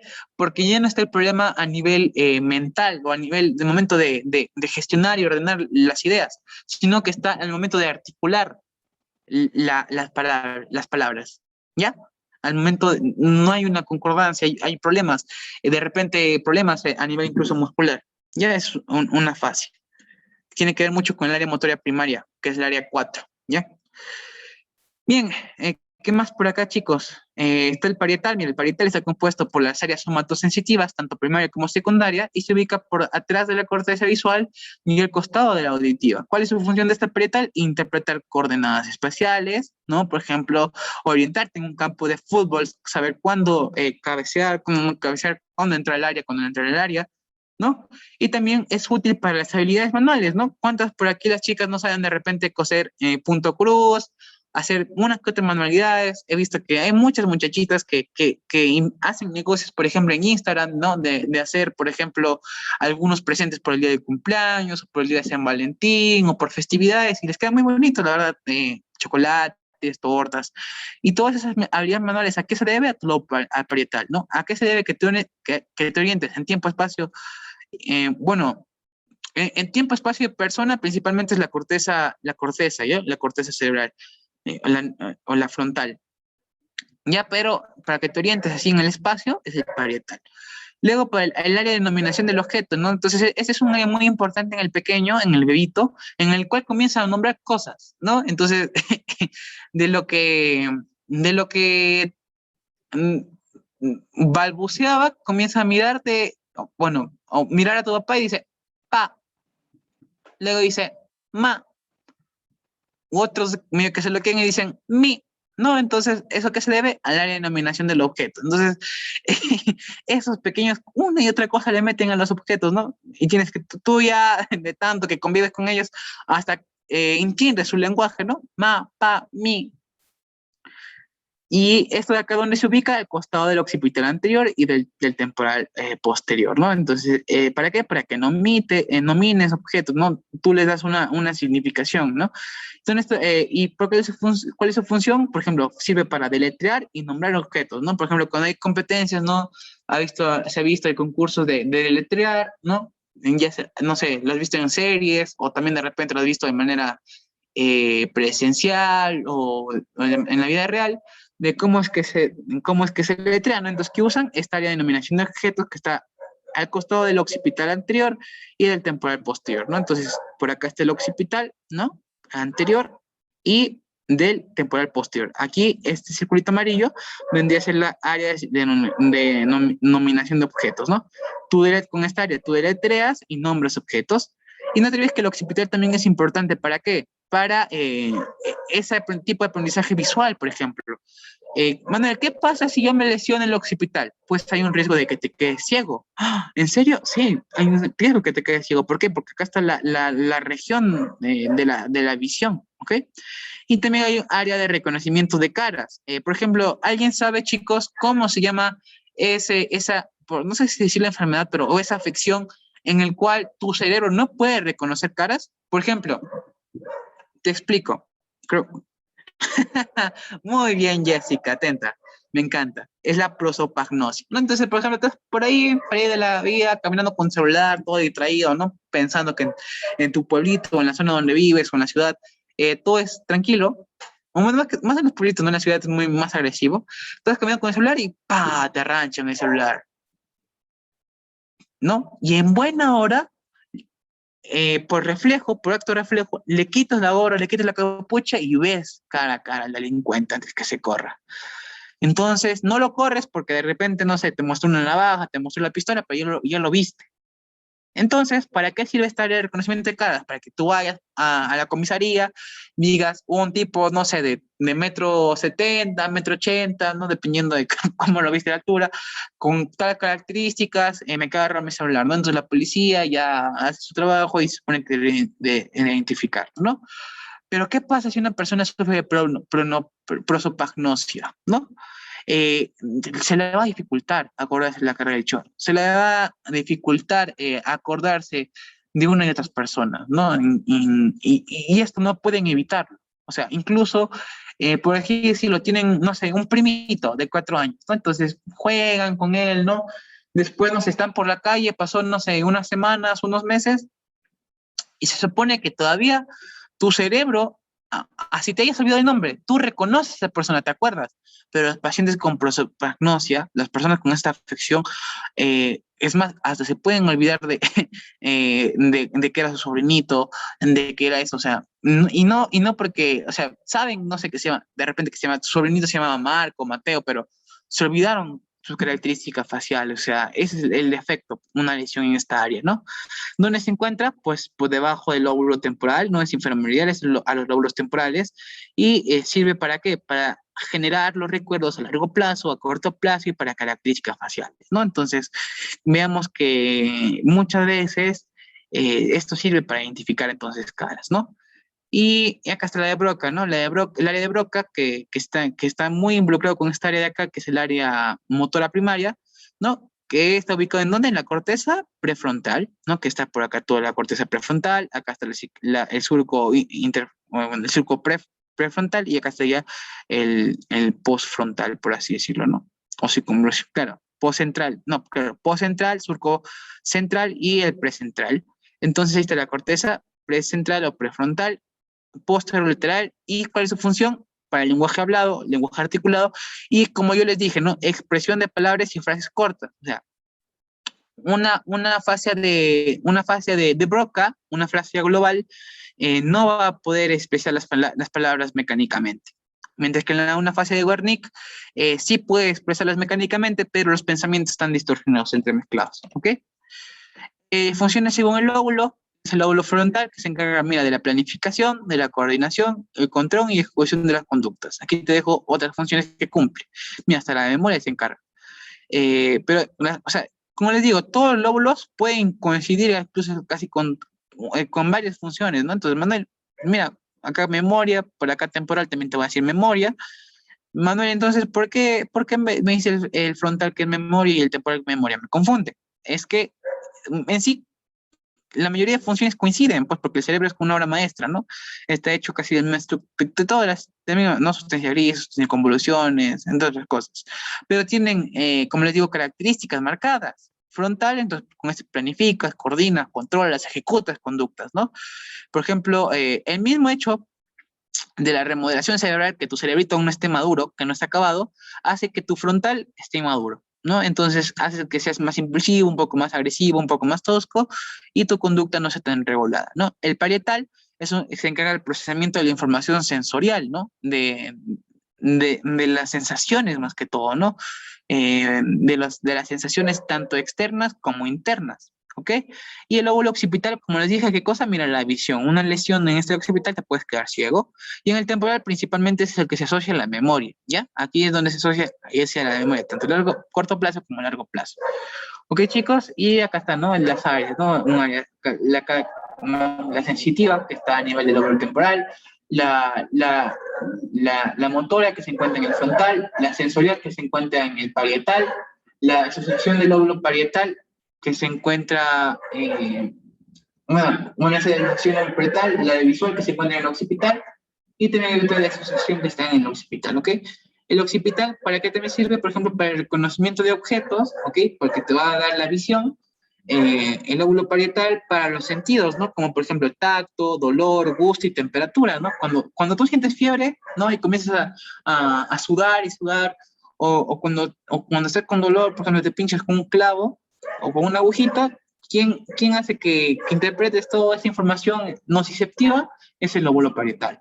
Luego el temporal, que es para la memoria, ¿no? Para audición, para la memoria. ¿Por qué audición? Porque se relacionan por ahí, ¿no? Con el hueso temporal, con el oído, incluso por ahí está, por ejemplo, la apófisis mastoides, ¿no?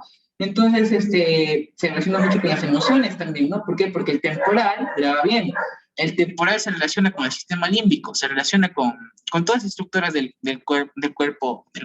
El sistema límbico está formado, por ejemplo, por el cuerpo. Y se me fue. Vaya, claro, por el cuerpo calloso, por el olfatorio, por la amígdala, por el mismo tálamo, si no me equivoco también, y eso más que todo se relaciona también con el frontal, ¿ya? Entonces, si te preguntan cuál de todos los lóbulos del cerebro se relaciona con el sistema límbico, es el temporal. La va bien, pues se pregunta de neuroanatomía. Y el lóbulo frontal se encarga del razonamiento, planificación, solución de problemas y parte del lenguaje, ¿no? Acá lo mismo, ¿no? ¿Y cómo es que llegamos a hablar? Pues fase 1, en tu lóbulo temporal, se encarga de seleccionar las palabras con lo que construyes frases cortas y comienzas a verbalizar, ¿no? Entonces, hay un componente sistema semántico que le da el significado a esas palabras y esas palabras están almacenadas en la memoria y relacionan con acontecimientos vividos, ¿no? Una vez que se da en la fase, comienza todo este proceso de la fase 1, en el lóbulo temporal pasa a una fase 2. Entonces, toda esta planificación del lenguaje, de la verbalización, ¿pasa a dónde? A la ley de Wernicke, que se encuentra ¿dónde, chicos? En el lóbulo. Aquí, en el lóbulo, prácticamente, no se olviden, a ver, ya me estoy olvidando. el de Wernicke se ubica principalmente en el lóbulo temporal, ¿está bien? ¿No? En el lóbulo temporal de Wernicke, ¿no? Entonces pasa de nuevamente, claro, pasa el de Wernicke, asigna, este de Wernicke, asigna a cada palabra seleccionada, ¿no? O verbalizada, pensada, los sonidos que le corresponden, ¿no? Entonces, ¿cuál es el componente semántico, el significado? Le da el temporal. ¿Quién le da la fonación, le da el sonido respectivo? El área de Wernicke, ¿no? El fase 2. Y luego el fase 3, donde una serie de fibras nerviosas que reciben el nombre de fascículo arqueado, conectan con este área de Wernicke que le daba el sonido, le daba la fonación, y con el área de Broca, ¿no? Que le daba, por así decirlo, la mecánica para que se articulado las palabras. Entonces, esta última se encarga de que designar los movimientos musculares, ¿quién? La de Broca, ¿no? Movimientos musculares para cada familia de palabras, ¿no? Hace que se mueva la boca, al momento de, bueno, incluso masticar, entre otras funciones, ¿no? Y esa parte del cerebro que nos indica cómo se pronuncia. En la fase 4, algunas partes de la corteza motora, principalmente el área motora primaria, que es el área 4, que es el derecho, envían información de la pronunciación a la boca, a la lengua y a la laringe, ¿no? Entonces, ¿quién hace que se mueva, por así decirlo, la lengua, la boca y intervenga la laringe? Área de Broca, ¿no? Y finalmente, en la fase 5, el cerebelo se encarga de la pronunciación que tenga un orden temporal adecuado. Por eso, muchas veces, chicos, pacientes con lesión del cerebelo, pronuncian una palabra por otra, ¿no? Y la pronunciación puede ser mala, ¿no? Entonces muchas veces me dicen, a mí me cuesta mucho aprender el inglés, me cuesta mucho aprender el idioma, no se me da muy bien la pronunciación. Y por más que he practicado horas, de horas y horas y horas, y al final de cuentas que tuvo una afección, una lesión de cerebro, ¿no? ¿Por qué? Porque el cerebro se encarga de qué? De la pronunciación y que tenga un orden temporal adecuado. Y finalmente, chicos, ya para ir terminando, vemos las inteligencias múltiples. Esta teoría de inteligencias múltiples propone que los seres humanos tenemos al menos 8 tipos de inteligencias básicas o habilidades mentales, las cuales son independientes entre sí. Tienes una inteligencia musical, una corporal sinestésica, que es la mía, una interpersonal. Bueno, también me considero como una persona con este tipo de inteligencias. Bueno, no es que me considero, sino que todos tenemos, sino que unas más marcadas que otras. Luego también tienes la lingüística verbal, la lógica matemática, la naturalística, la intrapersonal, ¿no? Que es la cual tú te vas conociendo. Otra preguntita más, a ver. ¿Alguien sabe cómo se llama a esa incapacidad que tiene una persona, o la incapacidad que tiene el ser humano de leer, de leer o de conocer sus propios sentimientos? O sea, le cuesta, es más, la persona está triste y ni enterada. Está enojada y ni enterada. ¿Alguien sabe cómo se llama esa afección en la cual la persona no puede leer sus propias emociones, no puede gestionar, procesar, expresar sus propias emociones? Agnosia. Ya, primera vez que escucho, Mariana, para serte sincero. Pero el término al cual me estoy... La verdad... Mariana, me gustaría, no sé si puedes prenderme tu microfonito y explicarme qué es la agnosia, porque la verdad desconozco. ¿O qué entiendes por agnosia o gnosias? La verdad desconozco el término, me gustaría que me expliques. No sé si puedes prender tu microfonito y explicarme. Porque la verdad no lo conozco. O por chat. Ah, ya. Ya, no te preocupes, no te preocupes. Pero el término es alexitimia. Entonces, ¿Cómo se llama esa incapacidad que tiene una persona para saber en qué estado se encuentra? No, si está enojado, si está feliz, si está triste, si está de repente frustrado, alexitimia. ¿Ya? Y es un término un poco empleado claro, más por los psicólogos. Lo aprendí leyendo un libro de psicología. ¿Ya? Alexitimia. Y bueno, claro que también recuerdo que me explicaron por ahí los doctores en una clase. Y ya, eso más que todo, ¿ya? Entonces, esa es la intrapersonal. Una persona que carece de esta inteligencia interpersonal son más que todo personas con alexitimia. Les cuesta gestionar sus propias emociones, sentimientos, expresarlos, entre otras cosas. Y finalmente, la visual espacial, ¿cierto? Veamos uno con otro. Los otros tipos y eso es, no sé si el autor que estableció ese tipo de inteligencia múltiple es Gardner. Gardner nos dijo que había 8 tipos de inteligencia. La lingüística, como ejemplo el gran marcado Mario Vargas Llosa, es la habilidad que tenemos no solo para hablar, sino también para ¿qué cosa? Escribir y la facilidad que nosotros tenemos para comprender la comunicación que entablamos con otras personas. Entonces, la facilidad que yo tengo de repente de palabras para explicarles este tema o para hablar o para escribir en un momento determinado, es la inteligencia lingüística. Manuel, solamente los escritores y los periodistas tienen ese tipo de inteligencia. Pues no. Los autistas, muy buena pregunta, Mariana, no me había preguntado eso yo, ¿ah? Que es que los autistas tienen alexitimia. Los autistas, lo que ellos tienen es, a ver, podría ser, la verdad no puedo confirmarte, pero sí, los autistas, por ejemplo, son personas que son, algunas veces, son muy metódicas, no muy lógicas. No sé si han visto The Good Doctor. Prácticamente es un doctor también con autismo, ¿no? Y producto de ese autismo, es que prácticamente los autistas no intervienen tanto con los sentimientos. Eh, no podría decirte, ya me acordé, creo. Sí, ya me acordé que es un autista. Si me equivoco, me pueden corregir, chicos.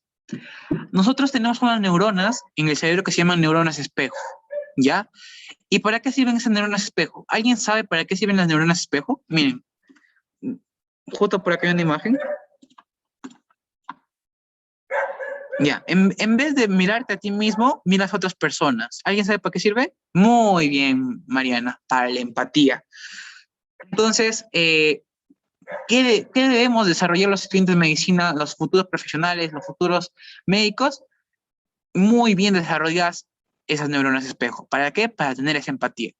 Ahora, ¿qué pasa con los autistas? Los autistas no han desarrollado bien esas neuronas espejo, ¿ya? Por lo tanto, no tienen empatía, por así decirlo. Por lo tanto, ellos no se involucran tanto sentimentalmente puede con la mamá, ¿no? Pero así emocionalmente, esa empatía con otros, por ejemplo, con algunos conocidos, no le afecta nada, ¿no? Entonces, por ejemplo, ese dolor humano, el ver a una persona accidentada, una persona que está sufriendo, que está llorando, un niñito chiquito, a ellos les es indiferente, les es igual. ¿Por qué? Porque son autistas, tienen problemas con esos neuronas espejo, tienen problemas de empatía, ¿ya? Entonces, más creo que todo va enfocado a la empatía, no tanto a la alexitimia, doctora, ¿ya? Esa me podría ser mi explicación. Entonces, ¿quiénes desarrollan más la lingüística? Pues escritores y periodistas, ¿no? Como por ejemplo, uno de los escritores famosos que ganó el premio Nobel el 2010 y es peruano, Mario Vargas Llosa, y un periodista que me gustaba mucho ver sus reportajes, era por ejemplo de Renato Cisneros, también pueden de repente buscarlo en internet. Luego también tenemos el intrapersonal. ¿Para qué sirve este intrapersonal? Es la habilidad, es el tipo de inteligencia que nos hace analizarnos, interpretarnos y a nosotros mismos. ¿Para qué? Para examinar la experiencia de la vida, ¿no? Para aprender las lecciones y dejar las emociones después de procesarlas, ¿no? Hace unos días decían, ¿no? Tú no te metes, por así decirlo, como enamorado, con enamorada, por así decirlo, fracasé con enamorado, fracasé con enamorada. No, tienes que decir, aprendí del enamorado, de mi ex enamorado, de mi ex enamorada, aprendí de este rol, aprendí de esta cosa, ¿no? Entonces tienes que tener esa inteligencia interpersonal porque el humano, por así decirlo, no se equivoca, aprende. ¿ya? De sus errores, ¿ya? Entonces, ¿quiénes tienen esa interpersonal? Tú y yo. ¿Ok? Tú y yo tenemos esta interpersonal. Acuérdate, tenemos que todos debemos tener bien marcada esa inteligencia. ¿Ok? Luego tenemos la interpersonal. Interpersonal, a diferencia de la intra, es ya la capacidad de ser empático, de entender, comprender a los demás. Es decir, de tratar de entenderlos a nivel sentimental, sus emociones, ¿no? De darles empatía, de la persona con quien estamos interactuando, de forma tal que se conozcan sus estados mentales, ¿no? Entonces, es la capacidad de tú saber cuándo mamá está triste, cuándo papá está cansado, cuándo papá está estresado, cuándo la hermana está con hambre, ¿no? Y hay que cuidar de ellos. ¿Con qué? Inteligencia interpersonal. Y esa inteligencia interpersonal que logramos en casa hay que extrapolarlo, no solamente con los compañeros con familiares, ¿no? Y no con el vecino, la vecina, con un desconocido, porque prácticamente vas a ver, te va a tocar ver episodios duros, críticos, en los cuales te van a machacar psicológicamente, te van a marcar, y es más, puede que algunas veces no puedas llegar a dormir, ¿cierto? Pero si tú desarrollas esa inteligencia interpersonal de llegar a un buen nivel de empatía, a identificar las emociones de otros, te va a ir muy bien en la relación médico-paciente, ¿no? ¿Y quiénes destacan más en ese tipo de inteligencia? Las personas que se relacionan mucho con ciencias de relaciones humanas y los negociadores. Y alguien que me gusta mucho, que siento que es una persona muy interpersonal, es Jordan B. Peterson, que es una de las personas, uno de los psicólogos más influenciadores del pleno siglo XXI. Si habrás escuchado a él, pues si sabes de qué estoy hablando. Y si no has escuchado, te invito a que leas su libro que se conoce como 12 reglas para vivir, en el cual la más marcada que me gusta y siempre trato de compartirles a todos es, ¿cómo era? Era, no hagas, o sea, no hagas lo que no, no era así. A ver, ya me acordé.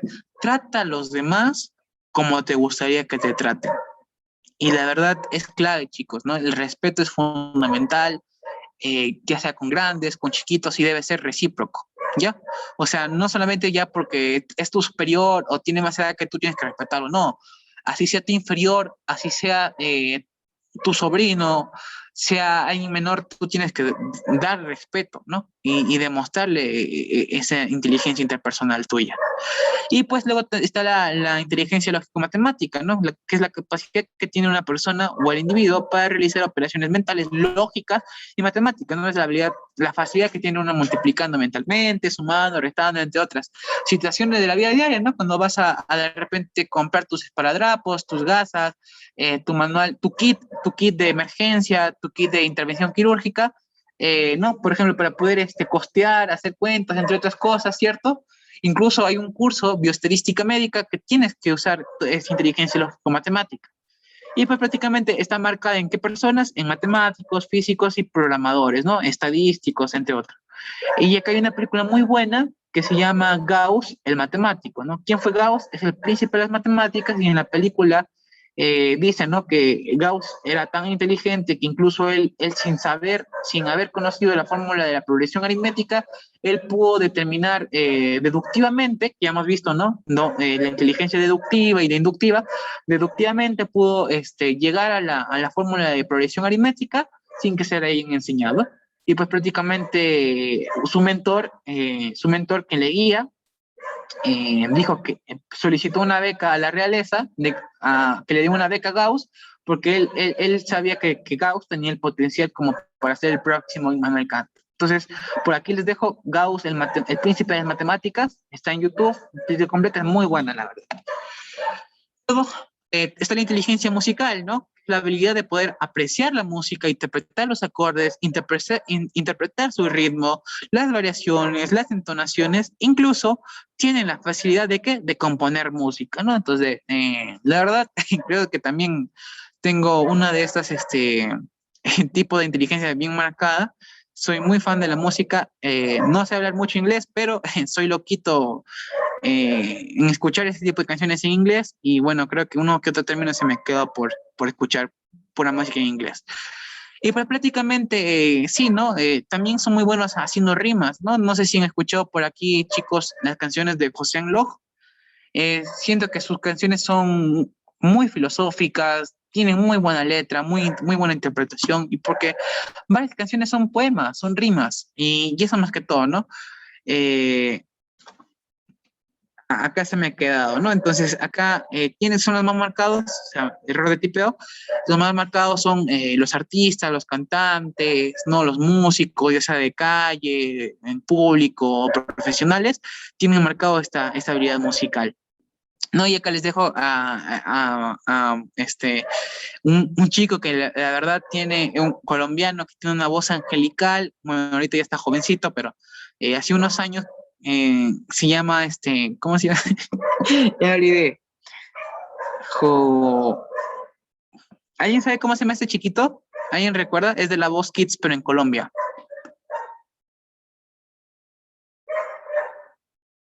Juanse, ya me acordé, Juanse La Verde se llama el chiquito.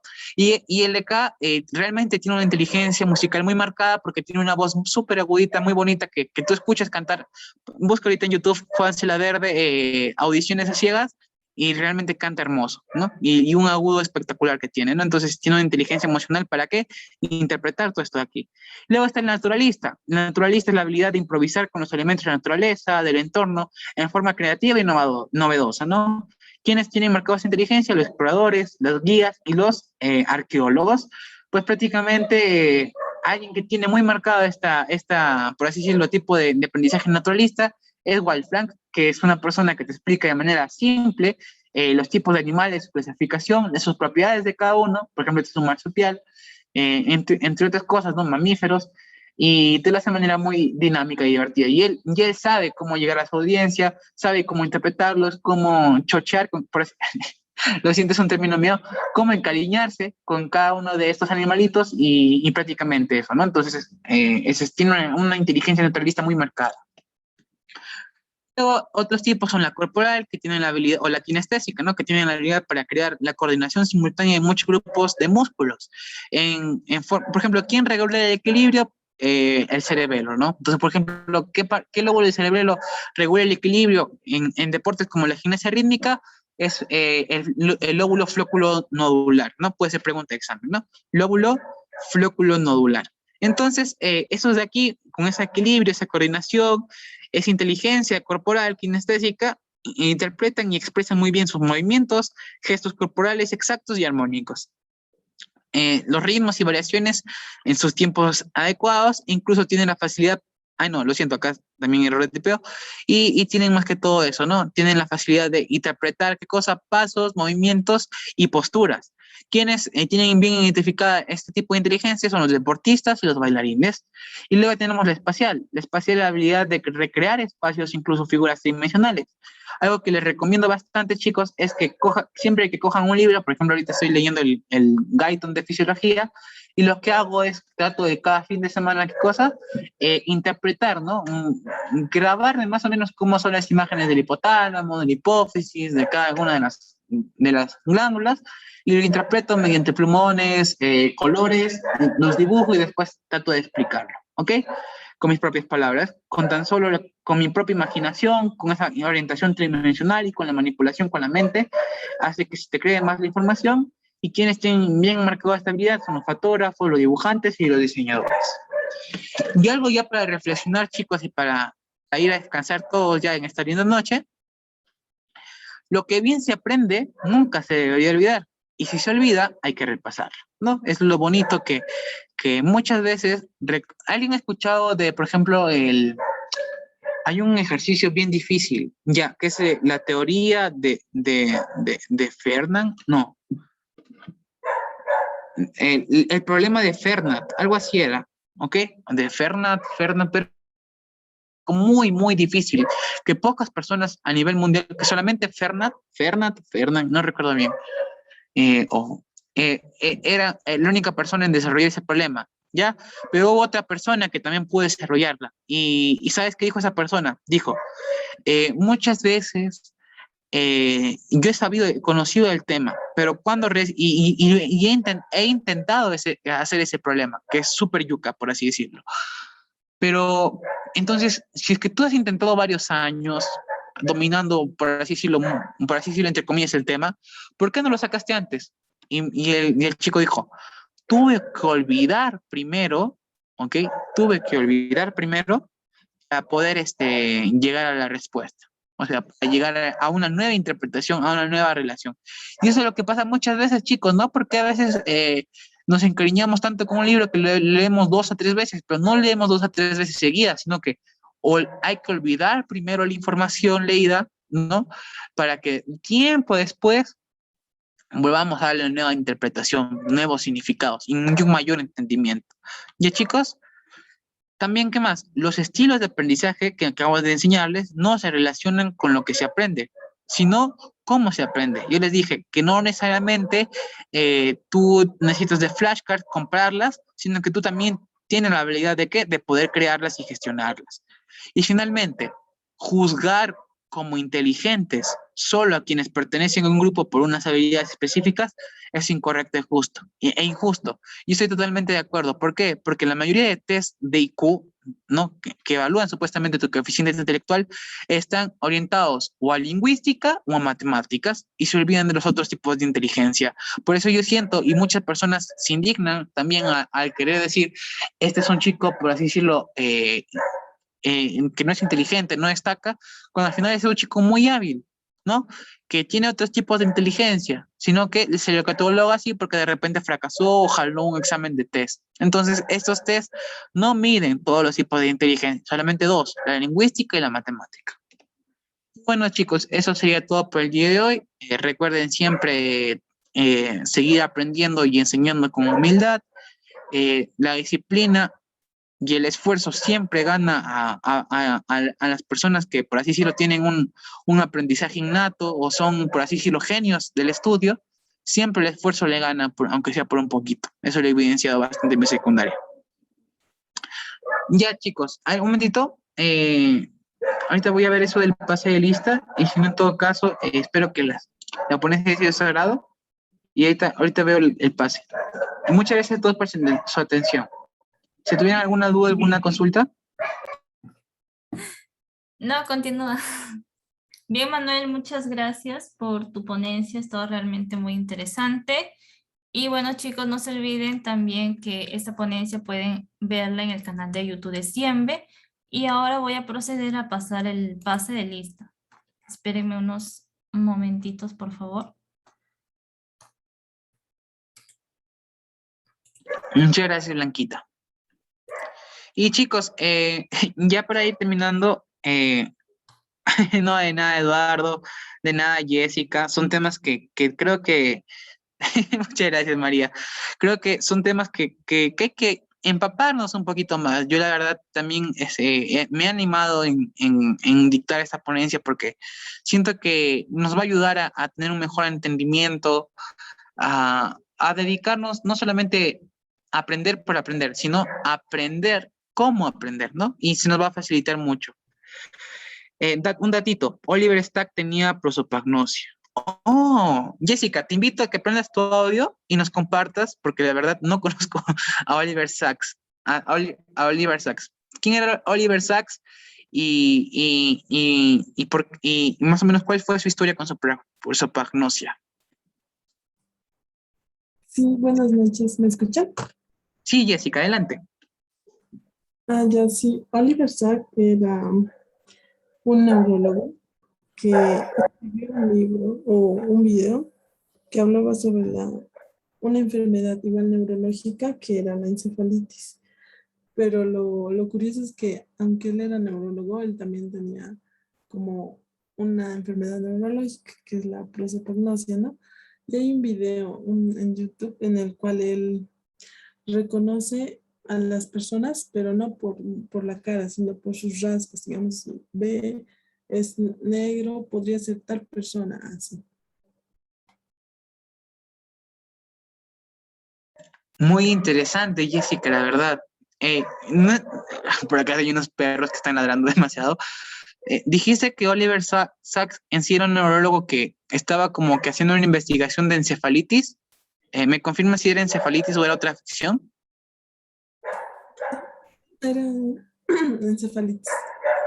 Ya, muchas gracias, Jessica. Mira, ya, o sea, en sí pueden o sea, distinguen otros rasgos, pero no por decirlo, las facciones características de esa persona, ¿cierto?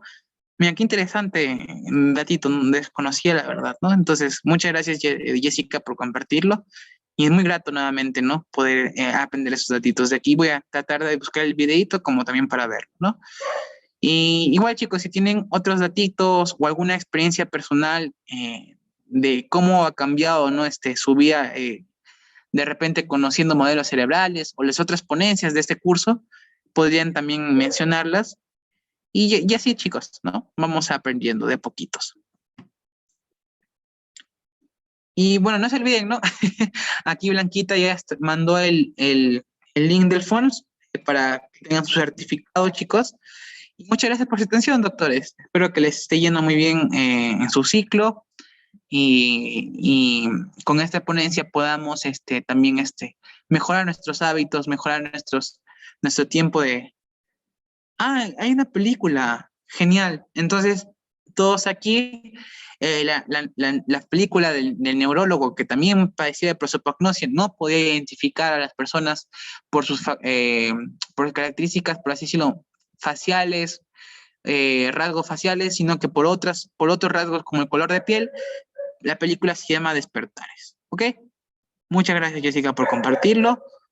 Y si ya no hay otro comentario más, otra participación, que tengan muy buena noche con todos. No se olviden de su tarea de identificar qué tipo de inteligencia tienen y sáquenla, explótenla lo más que puedan para que puedan tener un mejor entendimiento. Ah, también hay el dorama, Mi adorable secretaria. Ya sé, ya tengo muchas cosas que ver este fin de semana. Despertares y Mi adorable secretaria. También es sobre la prosopagnosia. Muchas gracias, Marianita. Esto justo lo voy a anotar para no olvidarme. Bien, chicos, hasta acá es la ponencia del estudiante Manuel Vargas. Espero que les haya sido de su agrado nuevamente y voy a dar a finalizar esta grabación.